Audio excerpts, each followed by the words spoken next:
Welcome, ladies and gentlemen, for a special day in VirtualRacing.Network's history. It's our inaugural coverage of the Prime Meridian Racing League's IndyCar season. It's Season 1, Round 3 of 10 at Road America. 48 laps of action in the Dallara IR18 IndyCar. Hello again, everyone. My name is Trevor Greenfield. It's so great to have you along with us here. If you're joining us on YouTube or embedded somewhere else on some website or Discord somewhere, it's so great to have you with us here live for what should be an absolutely amazing day of action. A great field of drivers, and we're already out on track right now getting ready to qualify. So why don't we go ahead and take a look and see what's happening on track. So we're looking overhead with the Bad Year blimp here, the PMRL blimp. We can see that it's none other than Connor Pearson, who's already sitting on pole position. Appears as though 1:42.43 is the fastest time. Very quick time by Mr. Pearson there. So we've got a little bit more time remaining, about 20 minutes. So drivers will be getting in their first laps and then taking a little breather, perhaps collecting themselves, and then getting back out there for another round. So I can see, yes, we've got 13 people watching us, so we're already breaking records. That's the most we've ever had on a VirtualRacing.Network broadcast. So again, thank you so much for sharing your day with us. We hope to make it exciting here with the PMRL. So we've got a little bit of time. Why don't we go ahead and take a look while we've got a moment at the championship point situation as it sits. Can go ahead and get that up on screen here. So it's none other than Alex Salmon, who has been absolutely dominant thus far in the first two rounds. But what's interesting is this field is deep. There are some very excellent, long-time running IndyCar drivers. So you can see George Whitehouse there in second place and Connor Pearson in third. Connor still your pole sitter at the moment, as you can see on the tower on the left-hand side. David Saranzo there in fourth place. Philip Lee, the American who is the top runner, tied for fourth, actually, with the Frenchman David Saranzo there. So Will Lyon also making himself known, as well as Christian Malkarek. Christian, my teammate for Last Lap Motorsports, so I'll be trying to get some inside information as to what he's working on out there. You can see numbers of great talent throughout the field. These are some big names that you might be seeing in the Indy Road Open Series or the Fixed Series, Lionheart, Elite Series. These are big name drivers, as well as some relatively newer drivers to Indy cars. There are some great requirements to get into the league, so if you're looking to do that, you might try them over on iRacing. Try connecting up with them and get in touch with PMRL so you can get in before the season is too late. So we'll get those points off the screen and take a look at Connor Pearson as he dives in for his next lap. This is his fifth lap of the qualifying session. A bit different here if you're used to the way that the official broadcasts or the official series are run. They're usually only about 8 minutes of qualifying, but you get a full 30 minutes here in the PMRL, so plenty of time to not only get in a group qualifying, perhaps a draft session, but also to actually make sure you get in your best lap. I know that's always a pain in regular iRacing 8-minute qualifying. Sometimes that session is so short that you only get in one lap if you're lucky.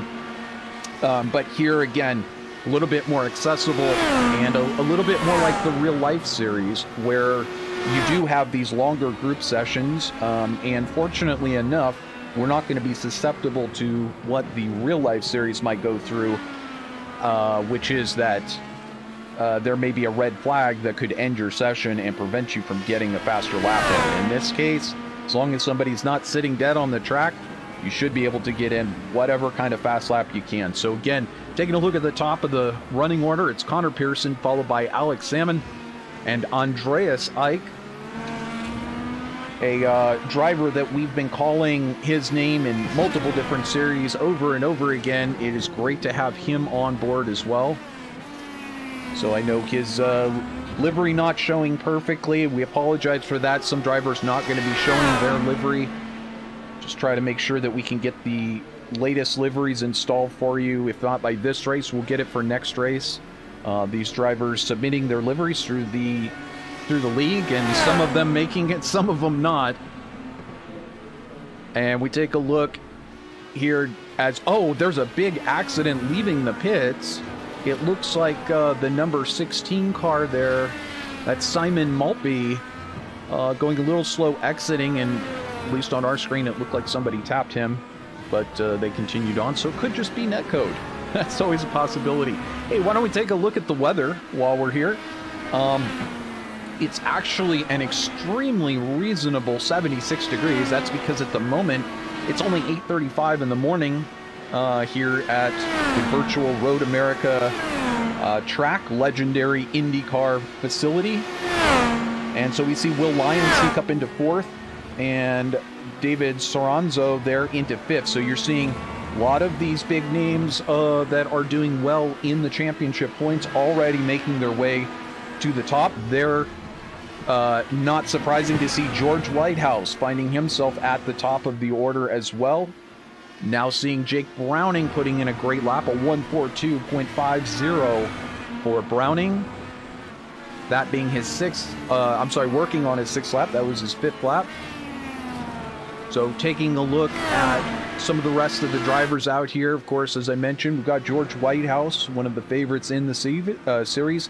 David Soranzo and Philip Lee here, one of the few Americans in the field. As I mentioned, a very highly international, mostly European driver roster here. And it is just so awesome to see as much internationalness as is happening in the real life series.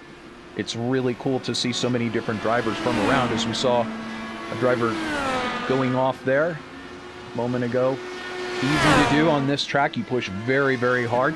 You can see, so Magnus Anderson in the field. He's currently qualified 9th. As well as Matthew Levine and Sam Blackwood here on your screen. Sam with a very colorful paint job.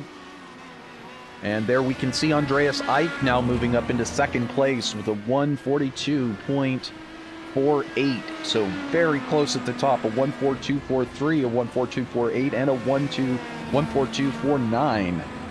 Extremely close, everybody within that same 10th. So as we take a look, some more of our drivers.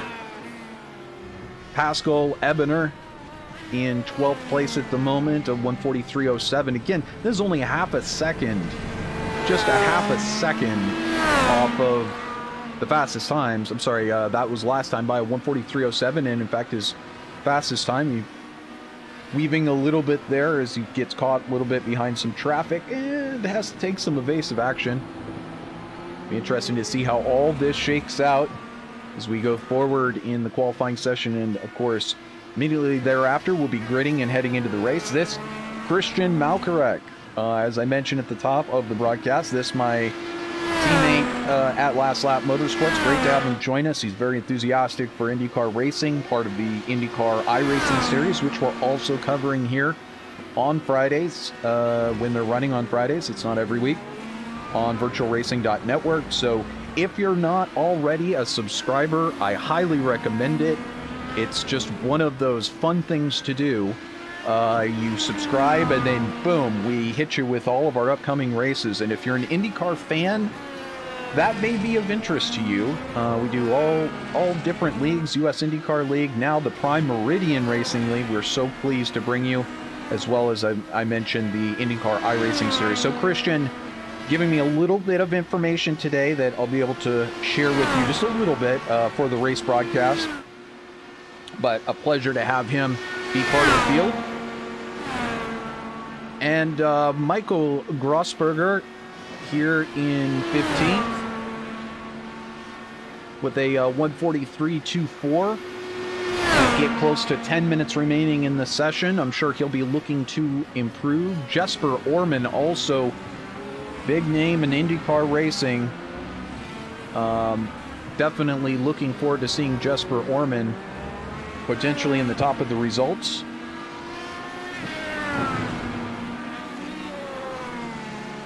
And a couple more drivers. Mark Johnston, apologize we couldn't get his livery in time. There's a little cross up there, but we'll have his livery next week. Newcomer to the series, just I believe joining really recently, perhaps even today.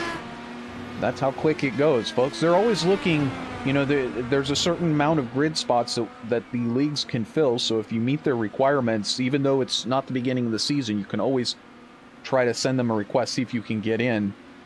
As we see Connor Pearson at the top, a 142.43. Alex Salmon second with a 142.45. Andreas Eick sitting in third, 142.48. Nothing has changed there. Jake Browning, 142.49. So close at the very top there. Thomas Klassen's here, joining the series, now in 19th place. Number of others, David Glass in the pits. Bennett Bars here in 21st. Dan Blake, 22nd at the moment. Simon Maltby, we mentioned a moment ago, in 23rd. And we see Tim A. Miller, one of the Americans that I mentioned before, our last car to have set a fast lap thus far, in 24th place with a 144.28. So Tim's looking to claw back another couple of seconds. And we take a look here, Connor Pearson pulling it in after another lap, a 143 last lap, so not any faster. This man has improved, or at least the last time he was completing a lap, he did improve. It was a 142.45, and now he's coming into the pit, so perhaps happy with his second place at the moment, and maybe just working on some pit stops. Andreas Eick, currently shown in third, 142.48. Eick, as I mentioned, no stranger to top-level competition, winner of numerous races, strong competitor in just about any series that you see him in. And generally, the only thing that stops Andreas is other drivers perhaps deciding to use their vehicles in aggression to stop Andreas, but that's not how we like to do it, and IndyCar does not respond well to that, and that usually takes most drivers out of the race. There's Jake Browning putting in his fourth place qualifying effort here, 142.50 last time by, so that was his fastest lap. And that moves him, I guess, I think that just keeps him in fourth. So as we get down to 7 minutes to go, these drivers still working on their qualifying laps. I'm not seeing anybody pulling out the black tires necessarily to try to do some race simulation final warm-up type stuff yet. Everybody's still trying to jockey for those last positions on track.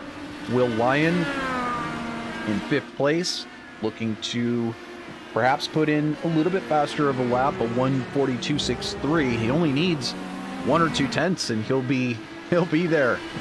So it's pretty amazing to think when you think of a minute and 42 seconds around a big track like this, and just 1/10 separating, 1 or 2 tenths separating first to fifth place. So again, my name is Trevor Greenfield. You're watching VirtualRacing.Network. So glad to have you. I see a number of you in the chat room over on YouTube. Bill Lance, the first one to strike.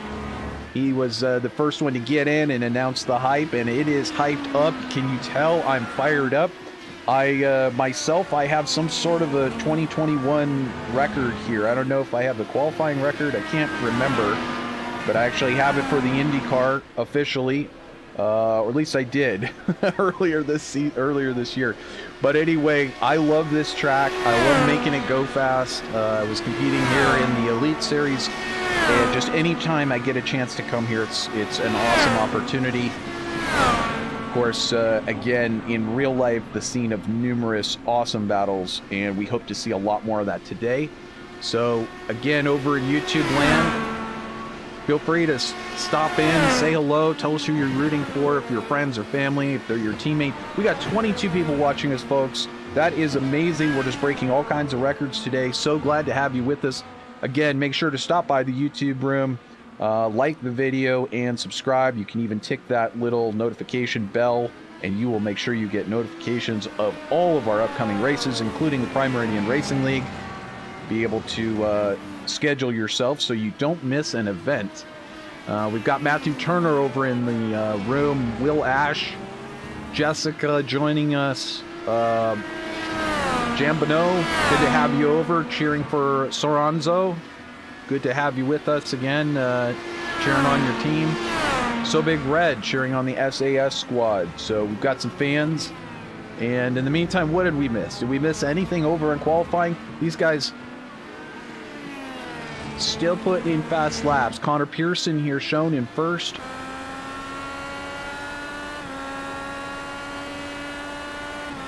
Connor just taking it easy down the track. Seems so easy, but it really is not. Let's see if we can get a little bit of lap time history up here. We can see what he's been able to do. Now, when you see the dots across where it says lap 8 and lap 9, that means that he did not complete that lap. Either he pulled it into the pits or likely had an off track. Either way, they don't show that as an official lap. So Connor working on his, now coming up on, well, he's halfway through his 11th lap. Alex Salmon on another flyer. Last time by, a 1:42.46, so just 1/1000th of a second off of his previous fastest lap. We'll have to see if Alex can go faster this lap. And looks like it got a little loose there. Again, it's real tense moments as drivers put in their final qualifiers. We're getting ready for 45 laps of awesome action, and you don't want to be at the back. Or if you watched our IndyCar iRacing series race from Road America, maybe you do want to start from the back if your name is Adam Crane, because it is possible to go from the very back to the front, as we witnessed him passing some legendary talent like Henry Bennett. So just to let you know, it is possible, but nevertheless, normal racing strategy would say you want to start from the pole and just walk away from everybody, and that's definitely a plan. And one thing that you won't have is a lot of tire degradation today because of the cooler temperatures. Now we'll have to see how it heats up as we go on. Connor Pearson pulling off there. We just missed the very end of that lap, but we'll go back to Alex Salmon, and Salmon pulls into the pits. We'll now take a look at Andreas Eick, who is on another flyer. Pearson had just improved his time to a 1:42.38. Amazing fast stuff from Connor Pearson.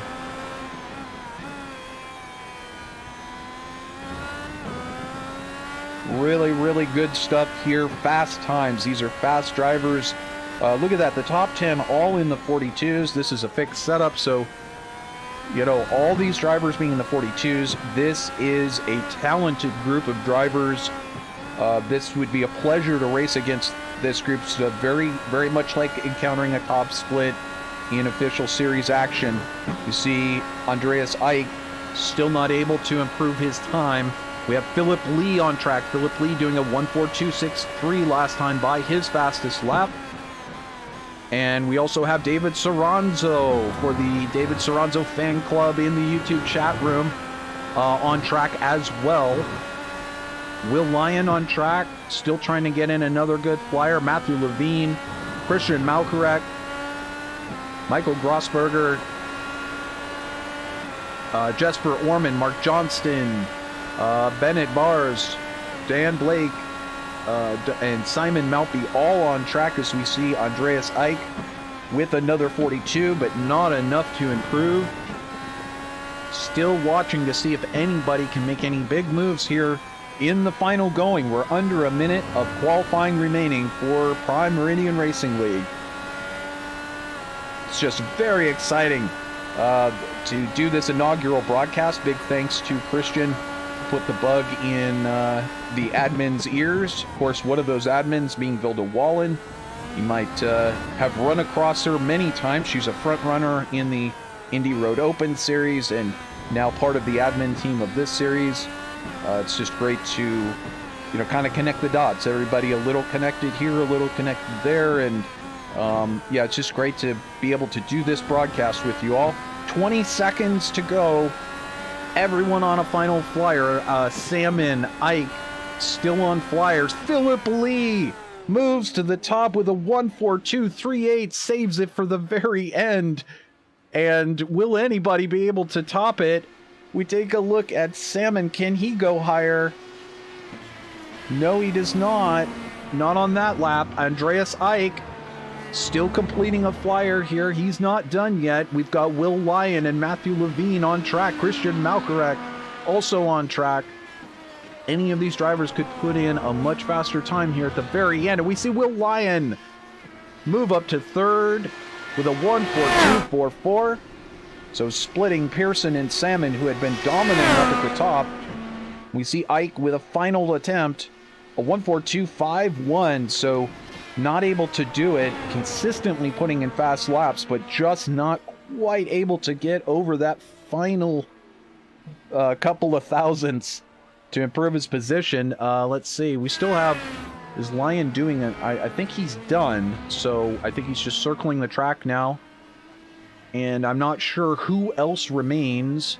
We have Matthew Levine here still shown on track, and Christian Malkarek. Malkarek last lap by... oh, there he pulls over. You can see it there on screen. We'll go back to Levine, who is still on track. Our only driver, I believe that, well, he slowed down considerably. Lyon also, I believe, off pace, coming in for his cool down lap. But there you go. We'll wait for it to go official. But at the moment, you can see it on screen. Looks like Philip Lee will take the pole in quite a surprise. The American waiting until the very last lap to launch his attack.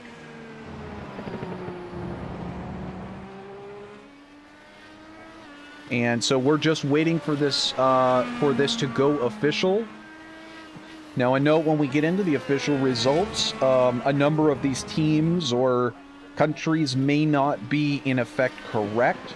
It's just how iRacing spits out the data. So if it's not correct, we will have it corrected by next week. And that's just part of the joy of doing live broadcasting. You don't really know until it comes up on the screen. But we'll be able to overwrite whatever's there. So if any of that info is wrong, just feel free to send me a message in Discord or through YouTube. I'll be glad to fix it. But in the meantime, for this race, it's looking like Phil Lee, Connor Pearson, Will Lyon, Alex Salmon, and Andreas Ike. Again, just giving it a moment until this goes completely official here. And there we go. And there's your qualifying results.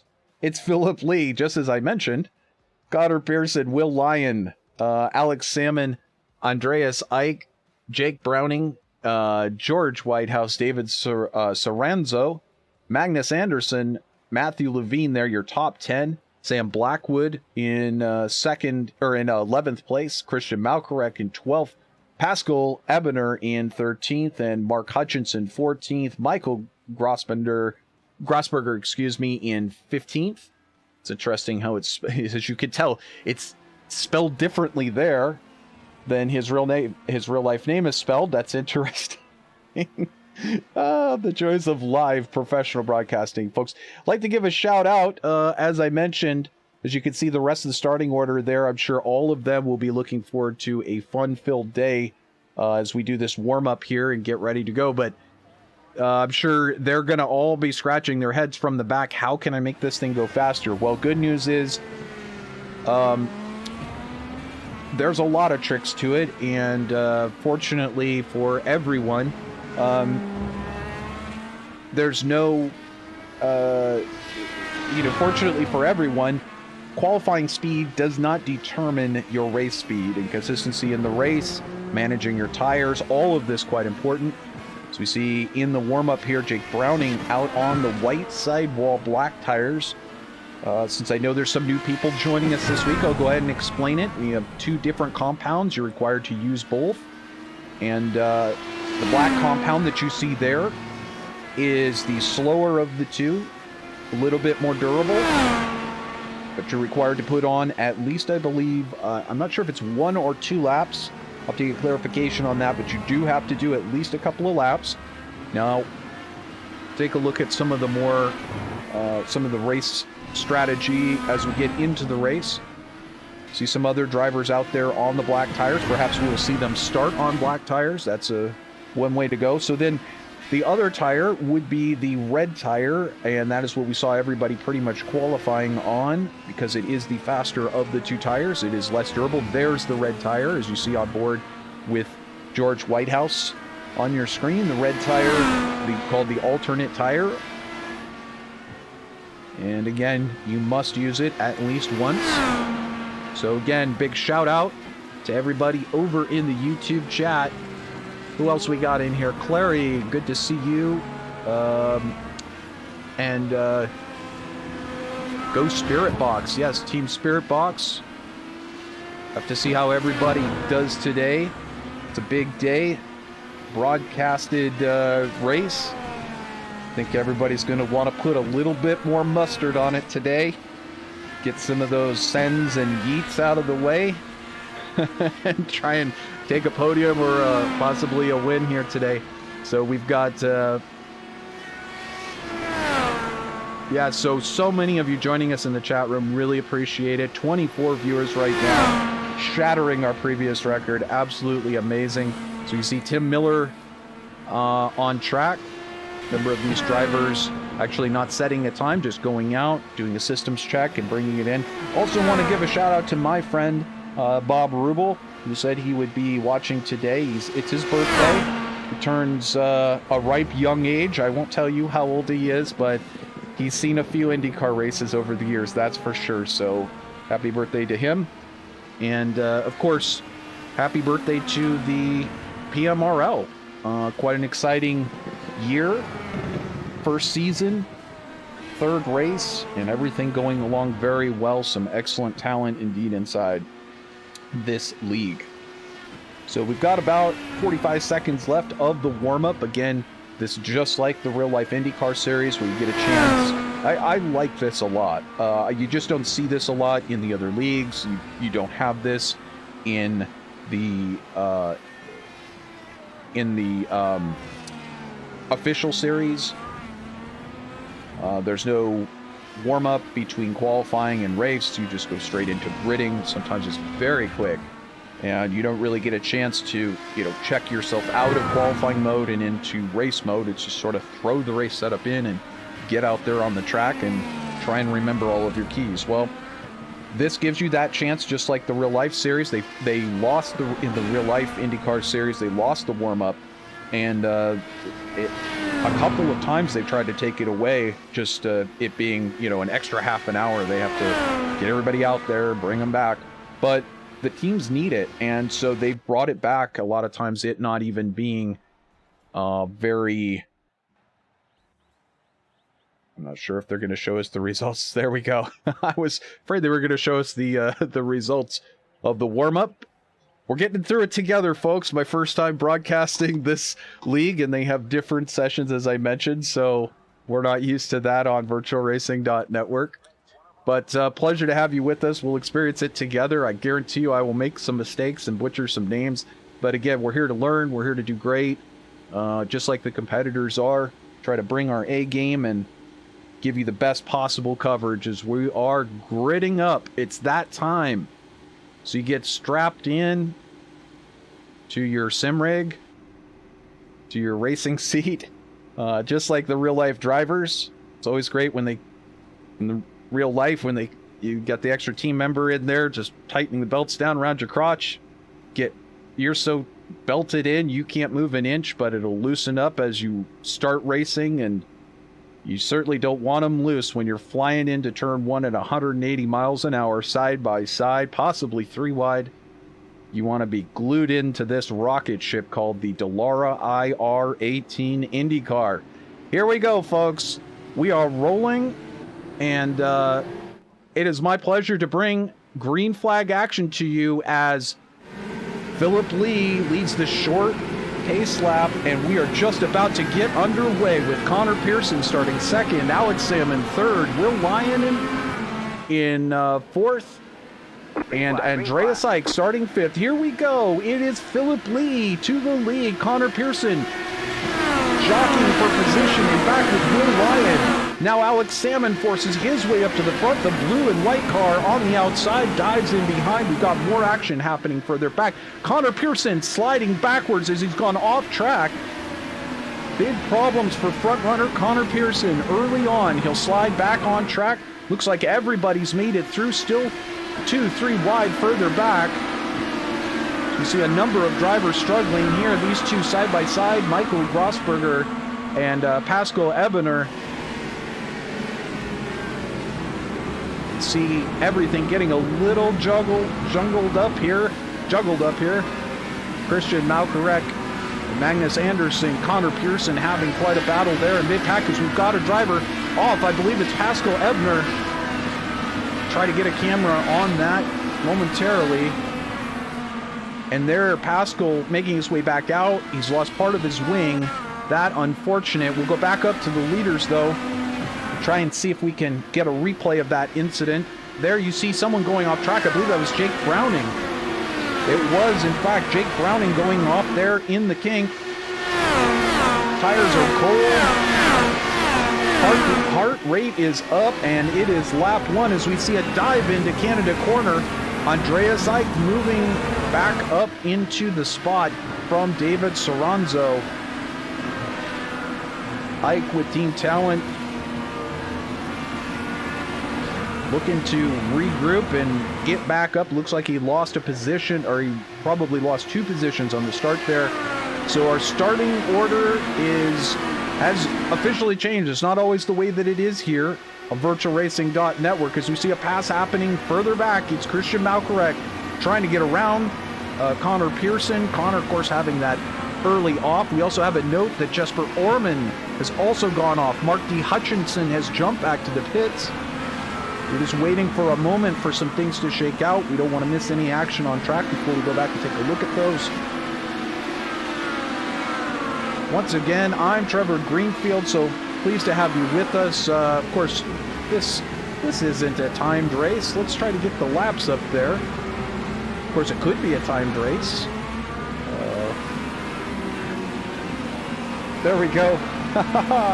Lap 2 of 48.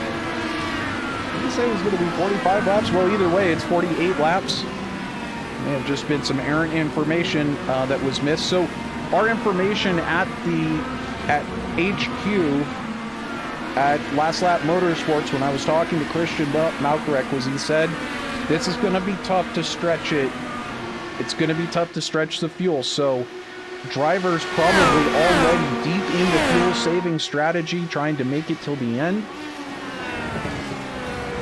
And who knows, maybe it's a little bit of fuel to stretch it. Maybe it's a lot of fuel. We'll have to wait and see as drivers will start making that known. You can see Philip Lee, a 1:48.15 on the last time by. We'll see what this time by is. And looks like a 43.71. Amazing fast lap. That's with no push to pass. That is one of the fastest race laps I have seen. A 1:43.71. The other driver's not far behind, a 1:43.81, a 1:43.65. These are some fast times, and it is none other than your third place driver, Jake Browning here, who is on the tear. He's used one of his pushes to pass. I have a tendency to say it that way, push to passes. Of course, in third place, he's up 3 spots. And we have a note that Pascal Ebner having another incident, perhaps. And it does appear getting it sideways. We'll go back and take a look at a previous incident. Jesper Orman going off a couple of laps ago. We'll see how this played out. Yes, indeed, getting wide, super easy to do at that corner, absolutely. We had a note earlier. This was Pascal Ebner getting off earlier, and this is what tore off that wing. We saw that. Not sure what caused that accident, but His day made much worse and much more complicated. We've got some more notes. Tim Miller and perhaps Dan Blake getting together. Tim Miller, I'm not sure if this is also with Dan Blake. And we continue to watch at the front with George Whitehouse moving into fourth. And so this same incident, it looks like, yes, indeed, Dan Blake getting some slowdown because of that. And then just moments later up the hill, not sure if he had damage, but David Glass also having a moment and going off, coming back on. So now back at the front, would you believe it? It's Philip Lee putting his name down as the fastest driver on track with a 1:43.53, but not so fast as Will Lyon. I'm going to put down a 1:43.53 also. Obviously not the same to the hundredth of, or to the thousandth of a second, but to the hundredth of a second, exactly the same between first and second. We've got a battle for the lead here, folks, on lap 4. This is the third race of the first season for Prime Meridian Racing League. So glad to have you joining us live here on VirtualRacing.Network. Philip Lee leading Will Lyon. Neither of these drivers have used a push to pass yet. Jake Browning just right there in the back of your picture. 1:44.30 last time by. Not fast enough to keep up with this sizzling pace at the front. George Whitehouse now in fourth place. The Napa machine. Looks like he's happy at the moment, up 3 spots. David Soranzo here in 5th.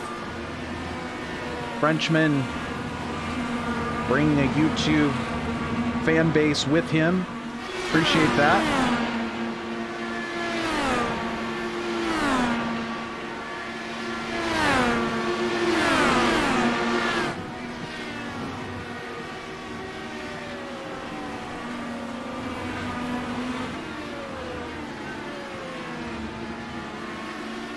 Apologies if we lost some of you there for a moment.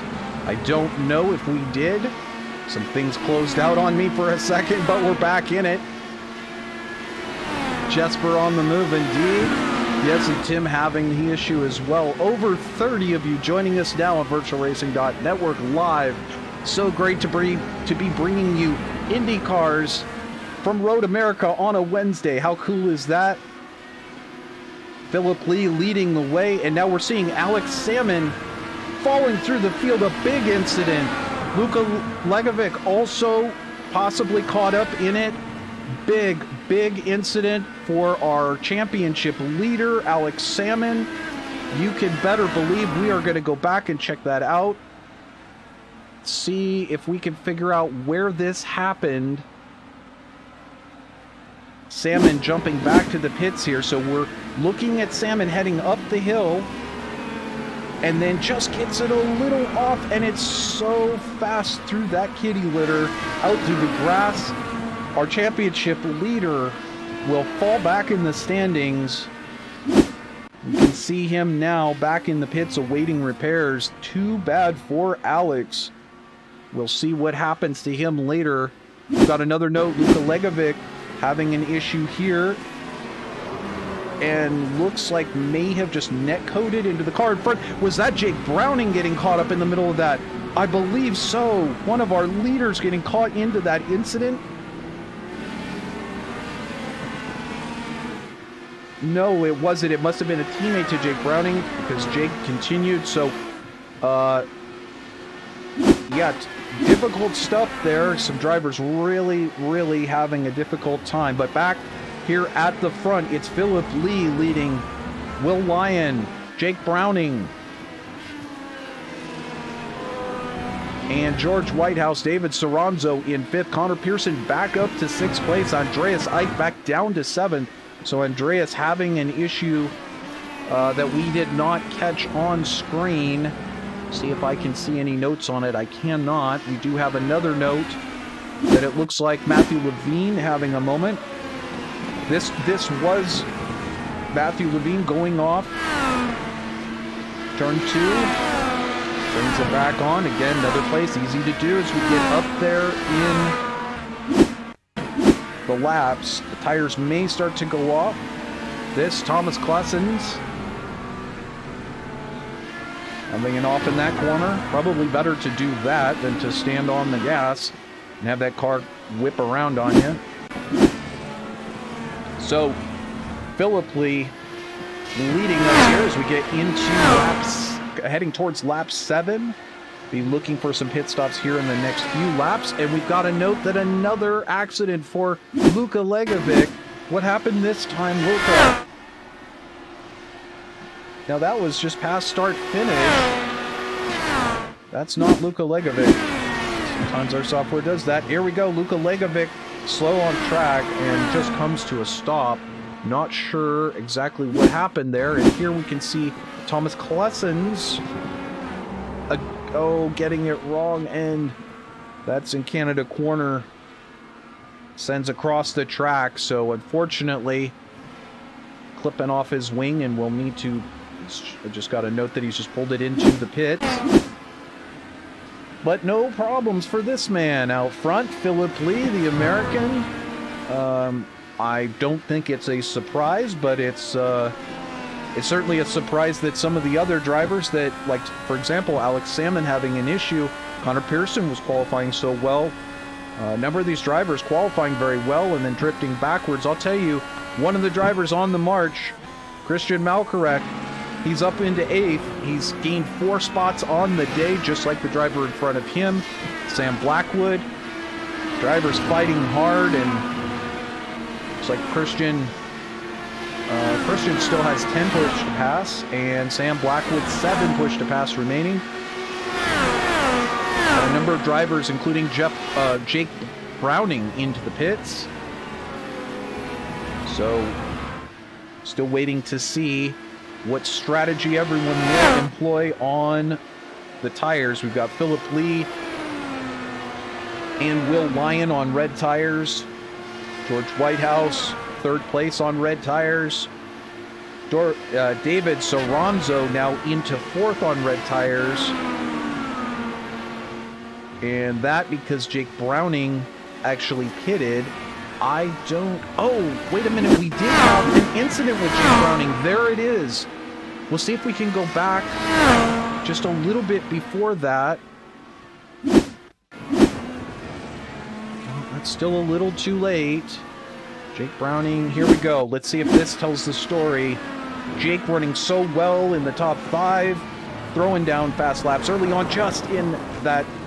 It's just so easy to do. I can't tell you how many laps myself I've burnt on this track.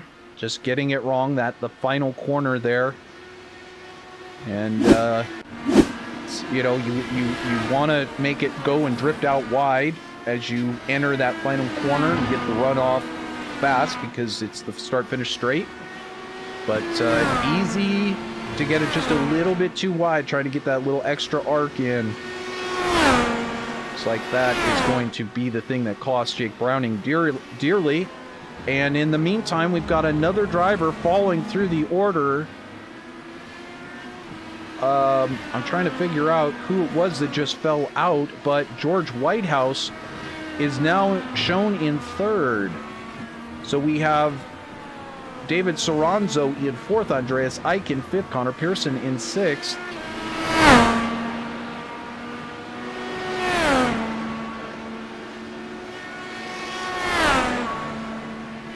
So, back at the front, Philip Lee still putting in laps, starting his 9th lap now.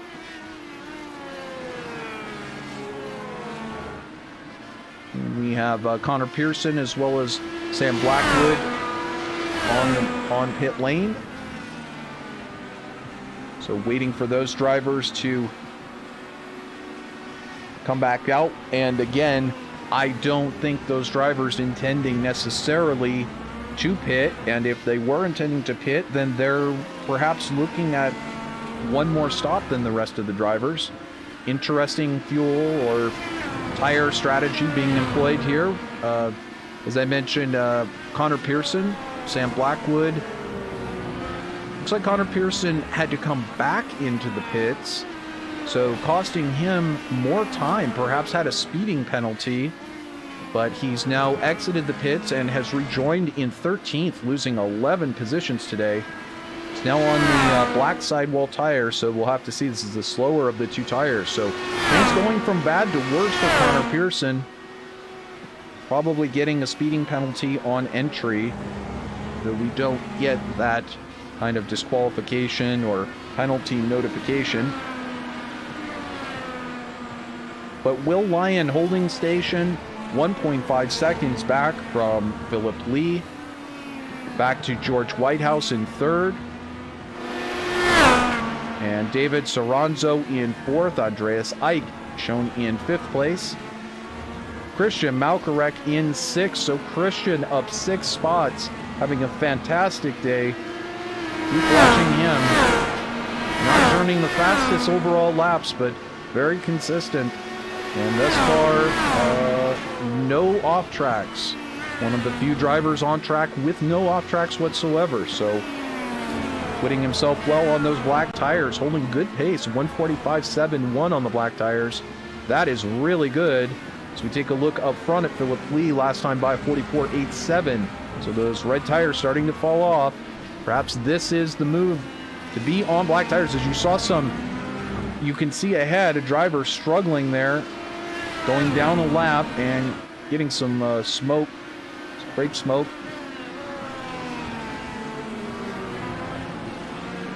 So we take a look a little bit further back. It's Matthew Levine pretty close now to the tail of Christian Malkarek.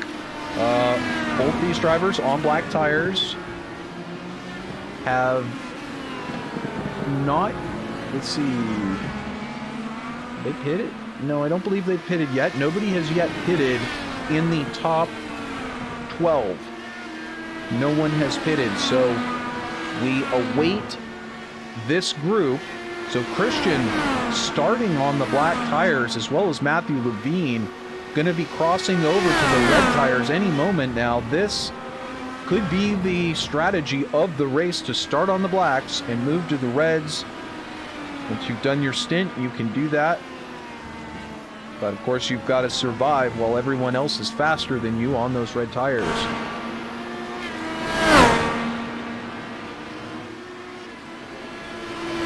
Okay, great. No interruption on your end. Fantastic. Be just like us here in our very first year of doing VirtualRacing.Network, to have some big glitch on the day that we break the record for viewers. Appreciate it again. Everybody's got something else to do, but I guarantee you there are no IndyCars on track right now in real life. So this is where the focus is.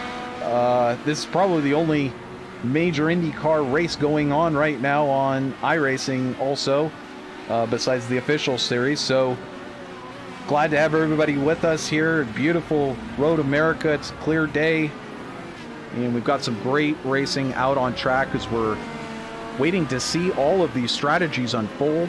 You see that Jesper Orman, Mark Johnston in the pits, now leaving. Looks like Jesper Orman also having to make a second pit stop. Again, probably having an issue. As we can see on screen, Christian Malkarek and Matthew Levine with Michael Grossberger behind. So these three battling for position, all on the black tires, all started on the black tires. So this just comes down to who's the fastest here and who wants to be the one that makes that move. Kind of depends on whether you're trying the overcut strategy, the undercut strategy, what you're trying to do. And here we go with Christian Malkarek diving into the pits. He figures enough is enough. Done with these tires. Let's get these black tires off and let's get the red ones on. So we'll keep an eye on that. So we look back up front, and it's Philip Lee continuing on. So trying to do the overcut strategy here. can see his lap history there.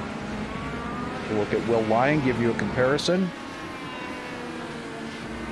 So Lee just marginally faster pretty much every lap, about a tenth to a little bit more. So slowly expanding that gap down, or it's up to close to 1.7 seconds. Then you've got another 3 seconds back to this man, George Whitehouse, somebody who has been a front runner in this league since the beginning. David Soranzo here in fourth with Andreas Eick very quickly, very rapidly approaching from the rear. We also have a note, Simon Maltby off track. What happens here? Two cars trying to share the same space, one on the inside and one on the outside. Pretty classic left front to right rear. Connor Pearson, we're calling his name a lot today in the Gatorade machine, but unfortunately it's for a lot of the wrong reasons that I'm sure he wouldn't like. This one's not too bad of an off track, although looks a little difficult there. Perhaps getting to the end of the life on those tires, or just struggling with them in general. So we've got Will Lyon now moves into the lead as Philip Lee, your leader, is in the pits. Philip Lee in the pits, and we have a note that Jake Browning has had another off track. He was your leader, one of your leaders not long ago. Again, like some of the others, not having the day with the car that they would like.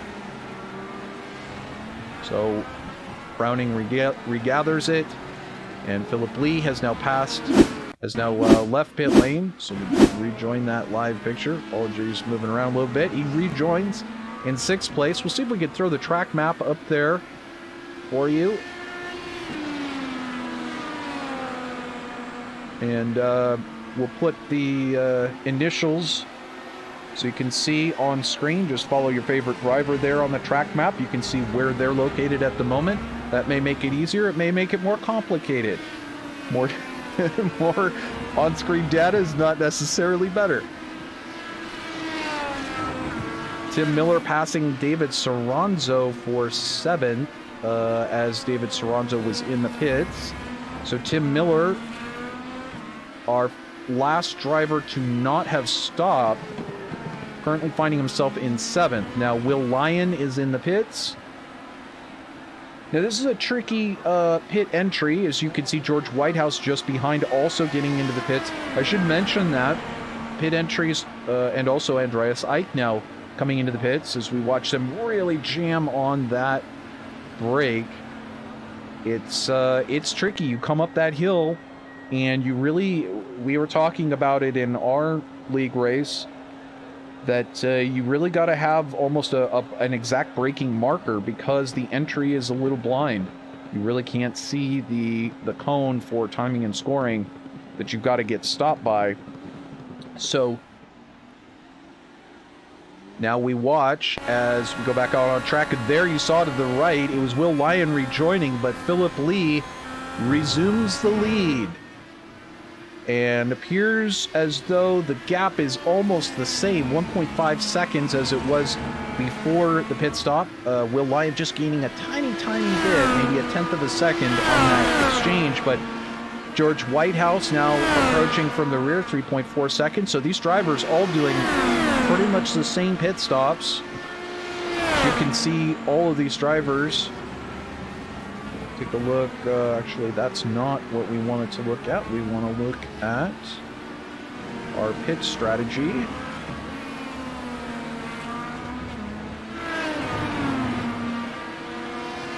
And better than pit stop time, we'll look at the pit lane time and see who was the fastest. And so there on your screen, you can see it visually demonstrated. It looks like these drivers all roughly within the same amount of time, so nobody really struggling too badly getting on and off pit road.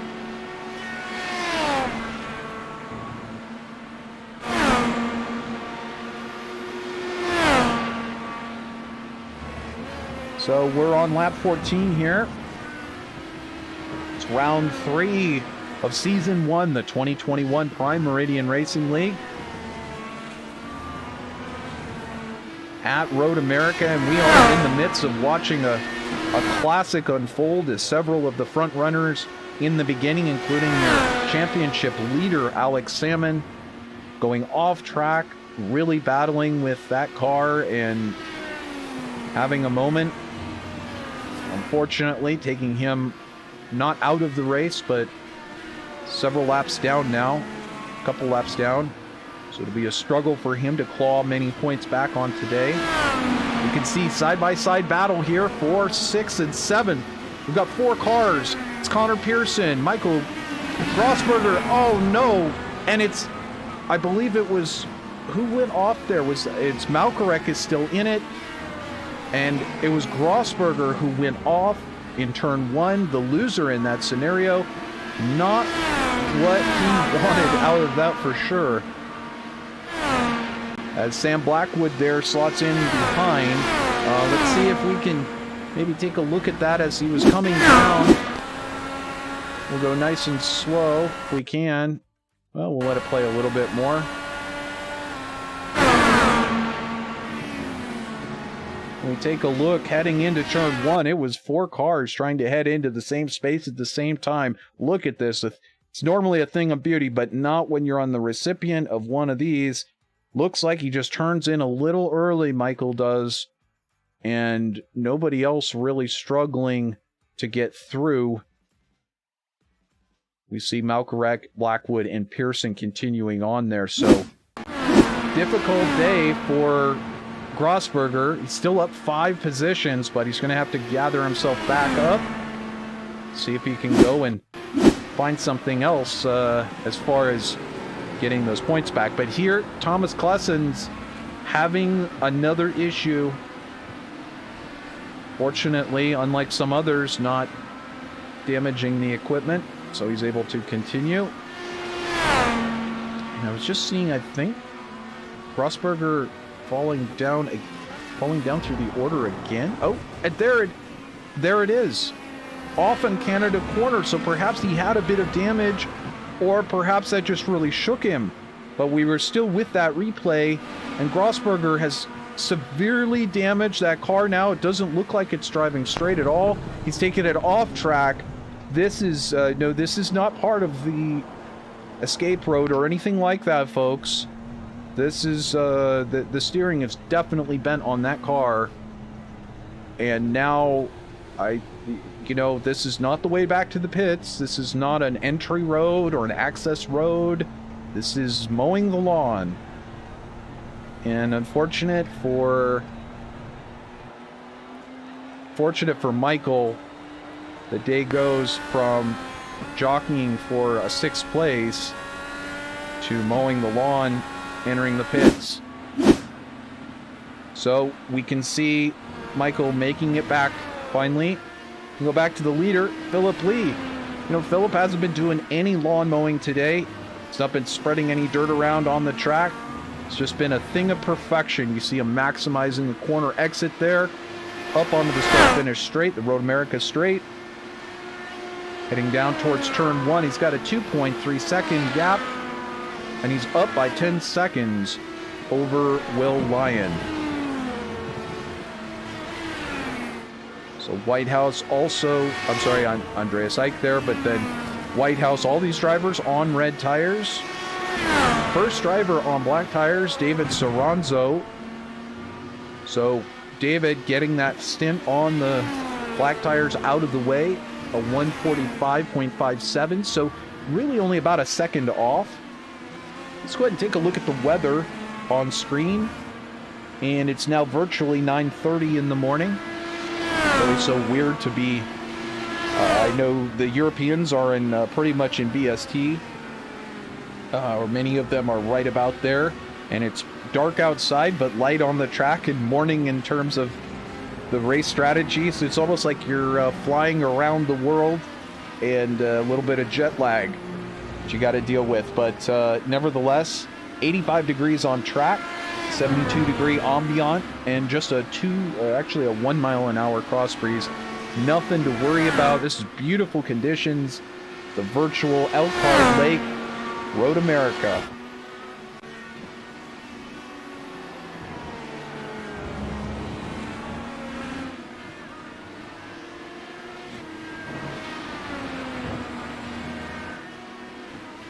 See compliments for the track map. Appreciate it. You know, I'm a fan just as much as any of you guys are. I'm sure that guys and ladies, of course, everybody joining us, appreciate it. Pets as well. You know, if they're fans, kids, everybody.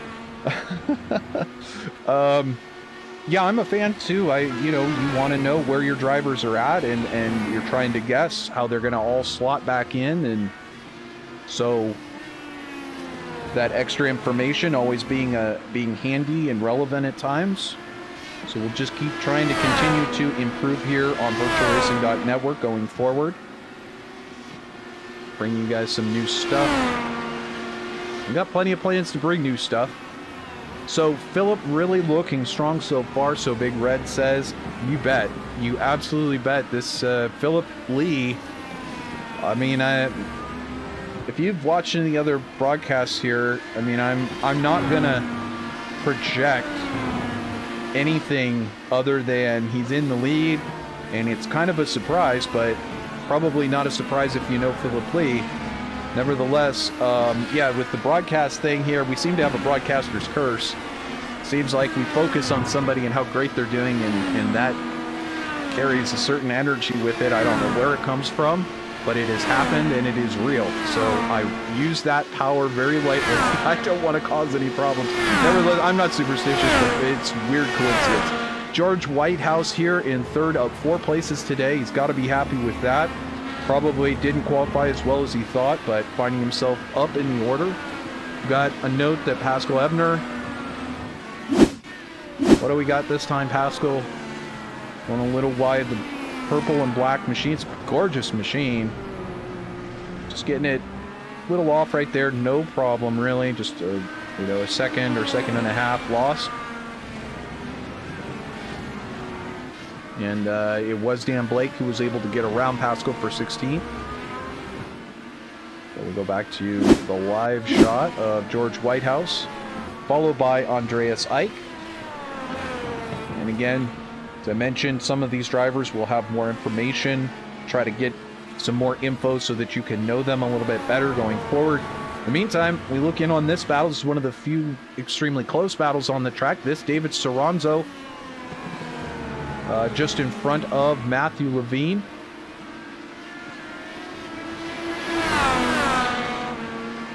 So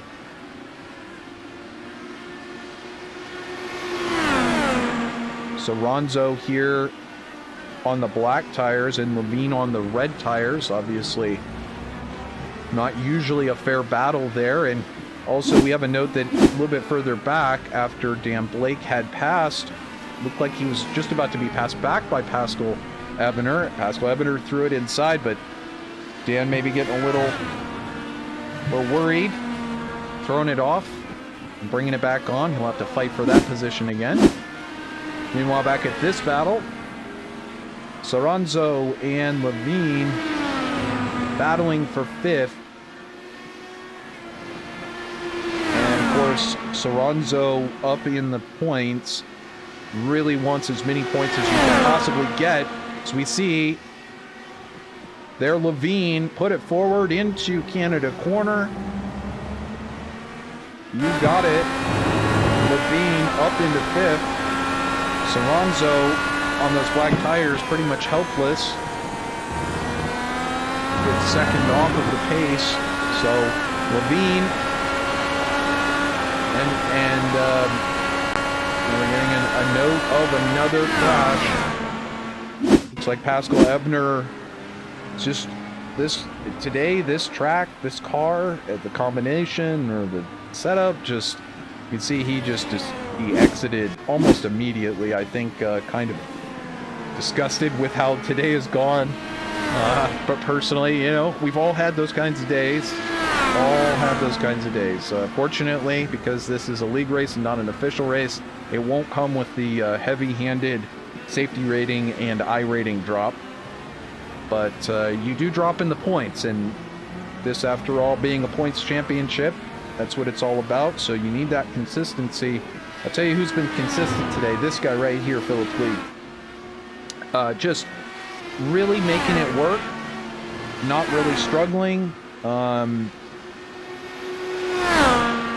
Running the black sidewall at the moment and able to put in 44.8s, so pretty much leading the pace. Will Lyon behind on the reds, not able to, well, basically able to match laps, and that's not going to get it done because Phil will get another chance on the reds, and I don't believe that we've seen Will on the black tires yet. So George Whitehouse now getting dangerously close to the back of Will Lyon. That may become a position that is up for grabs. That second place on the podium sure looks inviting when you're standing down on the third step.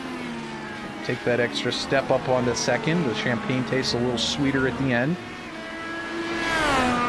Not to mention, these drivers all, as I mentioned, jockeying for position in the championship.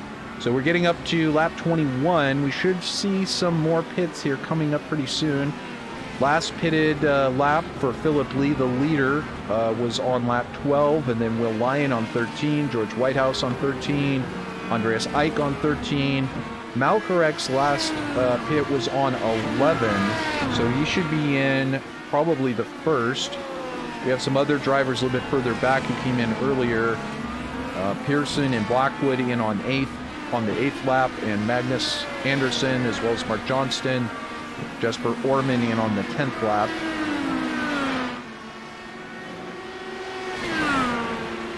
So what can you say? It's been a picture-perfect day, both on the track and for Philip Lee.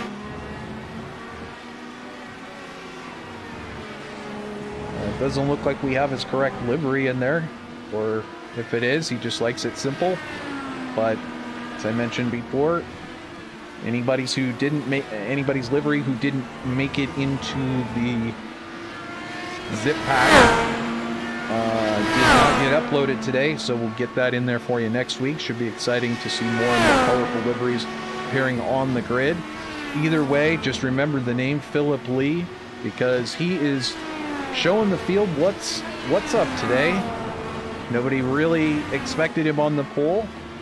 I think everybody was kind of quietly thinking Pearson or Salmon would snatch that pole, maybe even Whitehouse, but Philip Lee taking it and now able to pretty much get whatever he wants out of the car. He's keeping a 1.8 second gap, and he's doing it on the black primary tires. And here's your lead, or here's your pass for second place. George Whitehouse down the inside of Will Lyon. Will Lyon pulls it out, keeping side by side. Whitehouse down the inside, can't get it done, gets it a little loose. And Lyon, doing an excellent job of defense, hangs on to that car.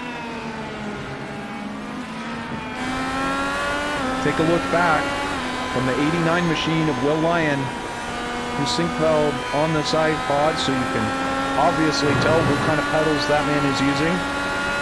Looking back at Whitehouse, and of course you don't want to look too hard in your mirrors. Next thing you know, you're out of track real estate and doing something silly. So if you're Will Lyon, you just gotta know that Whitehouse is there, and it's been challenging, and you've gotta do your best to regain your focus and not let him shake you. Just put in your laps on the marks.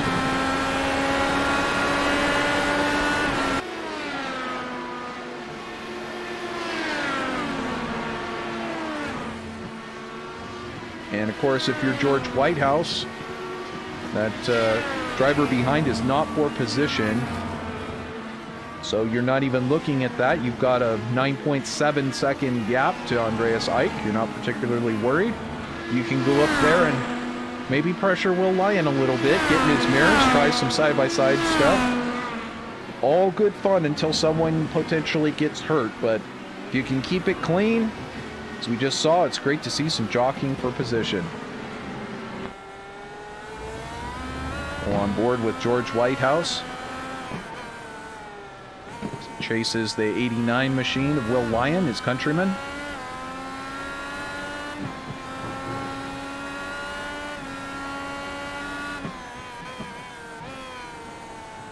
Exit of this corner being one that has claimed a couple of cars already. You see some grass spread on the left side and on the inside there.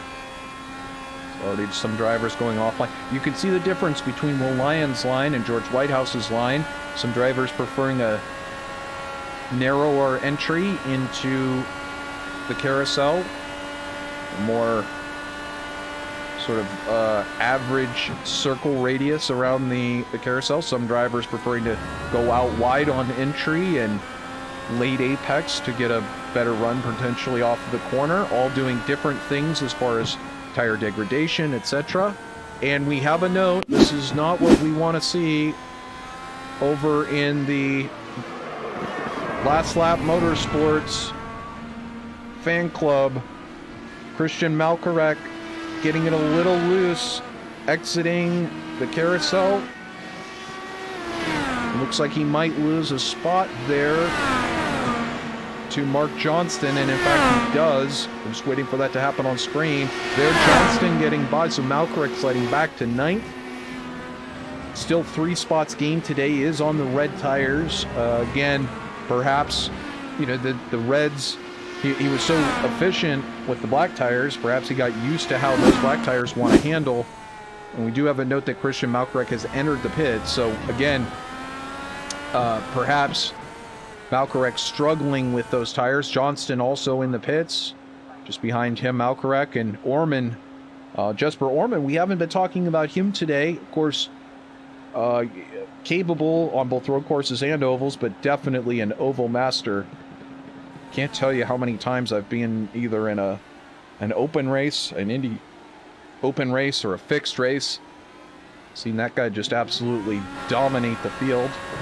So, meanwhile, we ride on board Philip Lee getting it done. So we got 25 laps to go here from Road America. Very quickly winding down. We'll just have one more stop after this round of stops.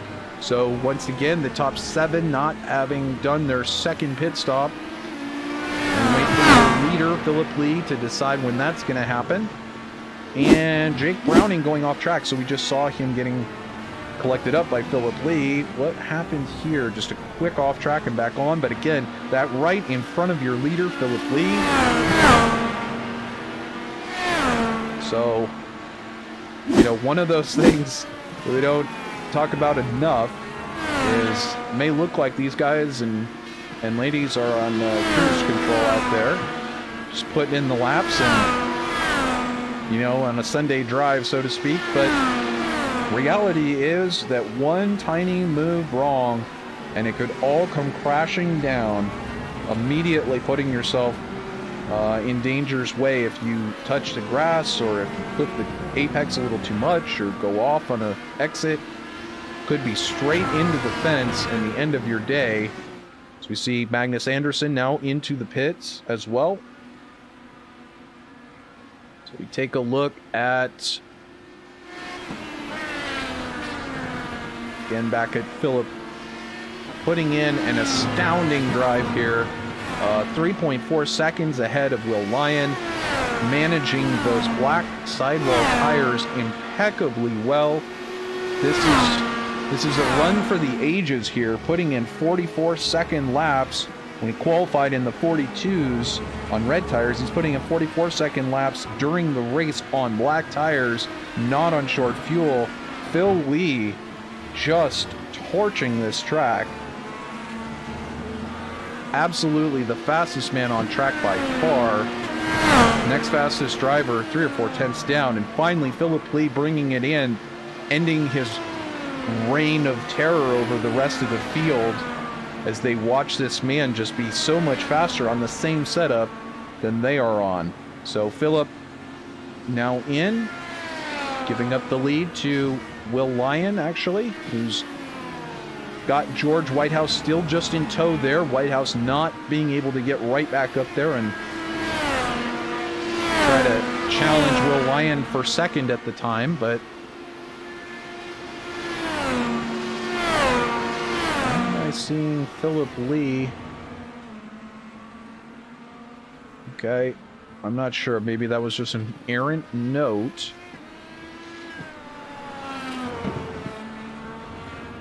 I'm not sure whether that's accurate or not, but it's telling me that Philip Lee has entered the pits a second time, but I don't know if that is accurate, because it's saying overall he's only done 2 pits, so perhaps just getting a weird crossover in my notes here. Either way, we've got Will Lyon up in front, George Whitehouse in second, Andreas Eick in third, Matthew Levine in fourth, and Philip Lee in fifth. It's been an interesting race thus far. We had series leader, one of the favorites today, Alex Salmon, not qualify as well as he thought he might, perhaps. Certainly not on the pole. And suffer an issue and fall back in the race. Now, over a lap down. And there you see Will Lyon in the pits with George Whitehouse immediately behind. So we take a look at your pit stop times as we await these drivers coming in.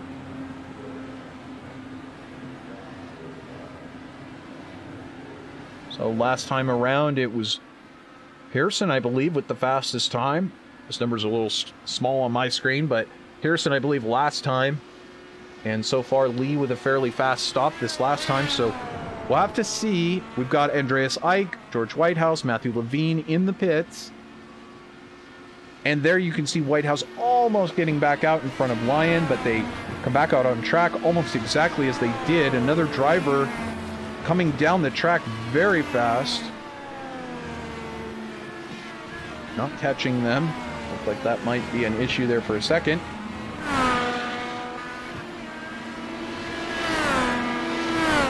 So Andreas Eick now out in fourth.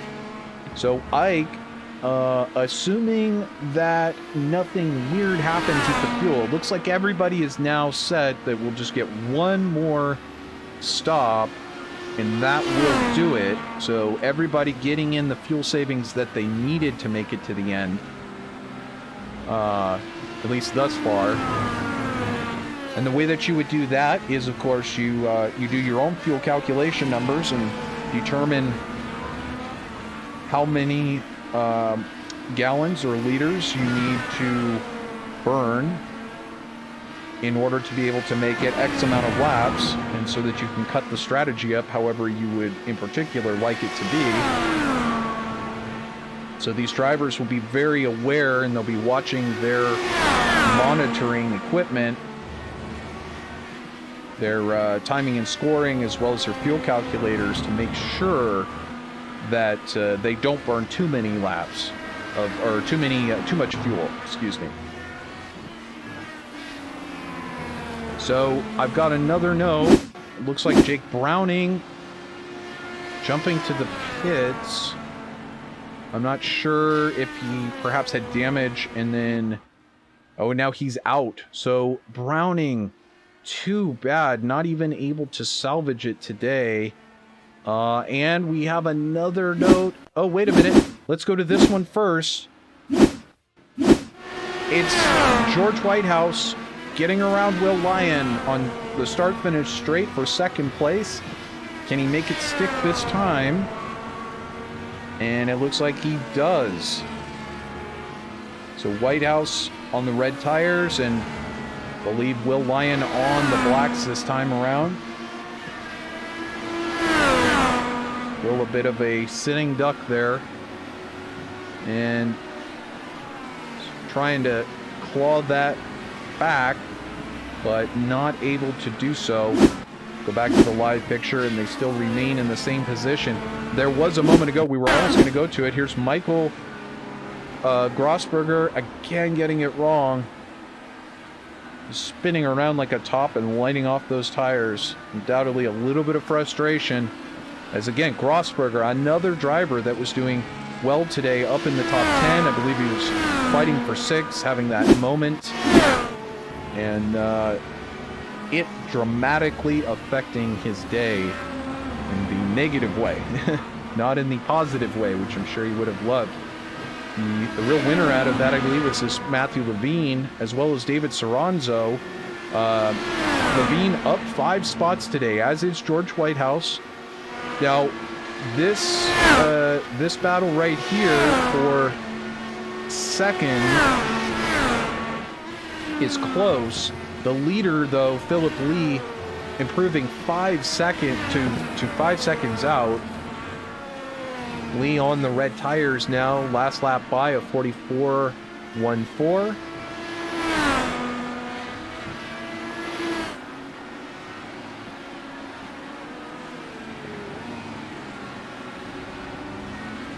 We're looking back over in the chat room.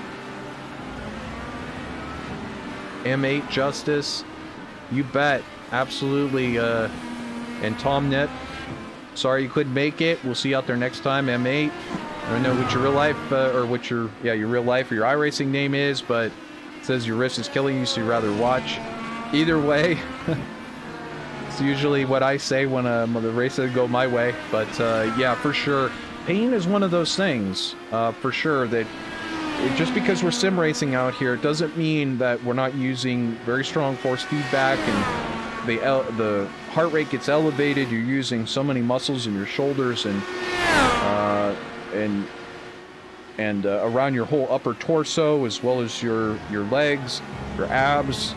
You can be sweating just the same as if you're in the real life car, and you're really putting in an effort, and it can take its toll on your wrists, on your fingers. You're clutching at those paddles a lot, on your legs, your ankles, etc. Ergonomics a big factor when you're racing, and of course in real life, the team's spending ridiculous amounts of money to try to make that more comfortable for their drivers. And sim racing drivers doing the same thing, buying cockpits and seats that are configurable. As I mentioned, looks like Will Lyon using Hussenfeld pedals. Excellent quality pedals, meant to make it easier, faster and more realistic to the simulator. So these drivers heavily invested into their rigs, similar as if they're buying into their real race team, and it's a real investment, but it pays off. So you get yourself comfortable and hopefully get rid of some of those nagging pains in your wrists or in your shoulders, etc. But back to the action here. David Soranzo in 5th place. He's up 3 spots on the day, but he has got a Matthew Levine in his mirrors that I'm sure he would love to see go away, hounding the back. This battle happening 15 seconds adrift of 4th place Andreas Ike, but one of the closer battles on track. Take a look at another battle here happening just a little ways further back down the track. This is Christian Malkarek, who's now reclose back up onto the back of Mark Johnston. Malkarek having a spin earlier, very simple spin, not making contact with anything, but just enough to let Johnston by, so he's trying to retake that position. Malkarek now on the red tires, not quite able to match the times of the top 5, but pretty much as fast or faster than the next 4 or 5 cars in front of him. So very much looking like he's running the same sort of pace that he had last week. Malkarek finishing 6th place last week. So again, it's right about where his pace is today. We'll see if he can luck into or pass a couple more drivers going forward. This driver a little bit further back, again, Jesper Orman. One of these drivers that you really just don't know week in and week out. He, let's just put it this way, it's no surprise when you see him at the very top of the charts. So Thomas Klessens having another off track as we look. Clausen's Canada Corner kitty litter. Mow some grass. It's been a familiar tale today, folks. IndyCars, as I mentioned, they're just a handful. I mean, I can't stress it enough. It's one thing to have a car that's handling beautifully. You know, as we take a look here at Phillip Lee,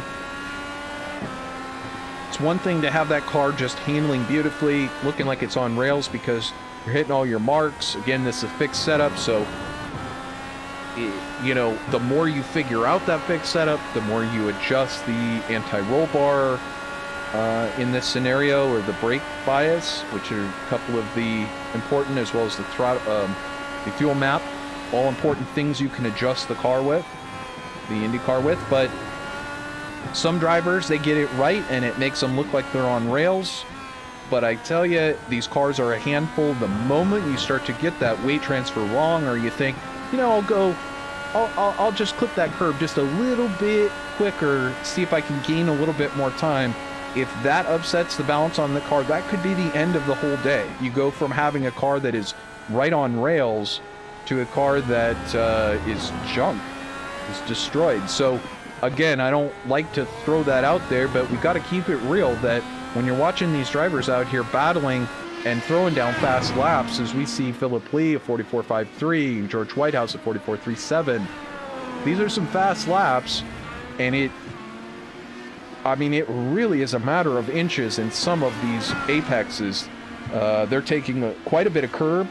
You let it ride out a little bit too far, it rides out onto the grass, spins you right around across the track, into cars, into the wall. It's all possible. Not that I'm saying that it will happen, I'm just saying they're right on that edge. So you've got to throw some respect down to Phillip Lee, who's been doing it all race long. This guy in second now, George Whitehouse, up 5 spots. Really looking like an all-star in the league. I don't know what to say. The number 6 car here, acquitting himself well. This is the type of championship performance that you want to have if you're going to be looking on the 10th week and see your name up there in the top 3 in the championship. Especially when some of your championship rivals struggling today, not doing quite as well. But I'll tell you what, Will Lyon has been doing well. He really hasn't made any mistakes. All these drivers, it's funny because I've been in a lot of races with a number of these drivers, and some of them I know personally, some of them I've just seen their name as I've raced with them. But I've seen two sides to a lot of these drivers. I've seen them on their good days, I've seen them on their bad days.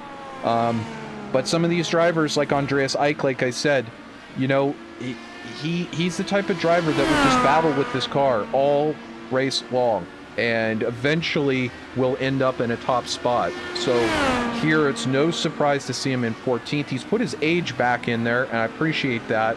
I was making a big deal out of it, I guess, the first week when I found out, but I just think it's really cool that we get youngsters who are just ridiculously fast. You know, the Max Verstappens and the Lando Norrises that find their way into sim racing and iRacing. Perhaps they want to be a real-life racer, perhaps they were going to, and now they're doing university or going to choose a different career path.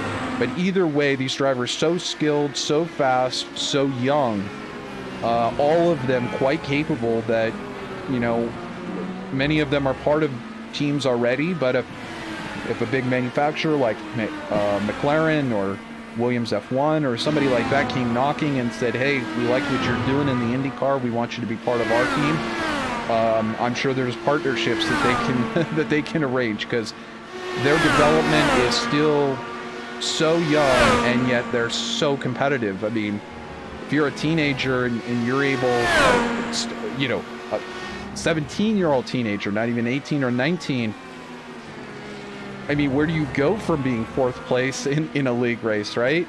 So really amazing to see young and old able to mix it up here on iRacing and part of the PMRL. If you like this kind of stuff, you should definitely get in touch with Vilda Warren at PMRL, because it looks like this series is going to just foster this sort of talent and this sort of close racing. So 15 to go. I've been clicking them off, trying to take a look. We're back up here at the front with Philip Lee. We'll do a quick run through as we are just coming down to time pretty soon to make our final stop. Got George Whitehouse 4.5 seconds back. You can throw the lap time history so you can kind of check how drivers are doing relative to each other. Will Lyon just 2.3 seconds back of Whitehouse. Lyon was up in second for quite a long time, but had to give it up. We'll see if on the last stint, when he's back on the red tires, they'll be able to mount a challenge there. Andreas Eit on the red tires in fourth place, up a position. David Soranzo back into fifth. He was having some issues a little bit getting caught in traffic, but now has found his way back into fifth. And just a little ways back, 2.8 seconds, Matthew Levine. 69 car. Nice. So, up 4 spots. We got Connor Pearson. Now, Connor's been an interesting story today. The Gatorade machine. I just think Connor maybe not quite getting... Yeah, not quite getting the amount of electrolytes that he needs to get that optimum performance out of his Nissan today. He is running in 7th place.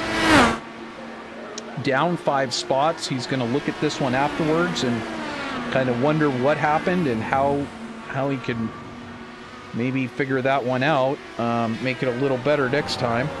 But here we go, Magnus Anderson in 8th place. He's up a spot, and I'll tell you what, he's closing in on Connor Pearson. Magnus may make Connor's day even worse as he's squaring up and lining him up. This for 7th. We'll go on board here with Magnus. These times have closed in dramatically. Last time, Connor doing a 46.23 to Magnus's 44.90. Magnus 9 push to passes, and Connor with 6 push to passes.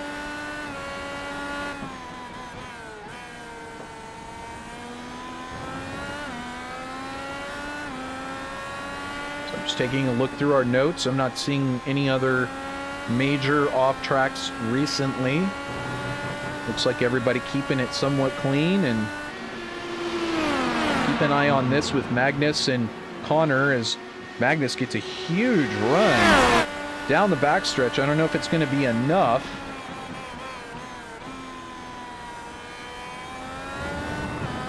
Definitely not enough to get into Canada corner and take that position.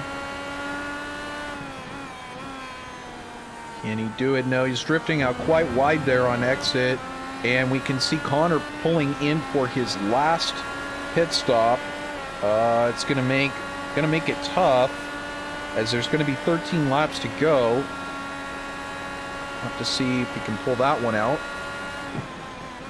for Connor while Magnus continues. Mark Johnston now also on pit road, dropping down the order.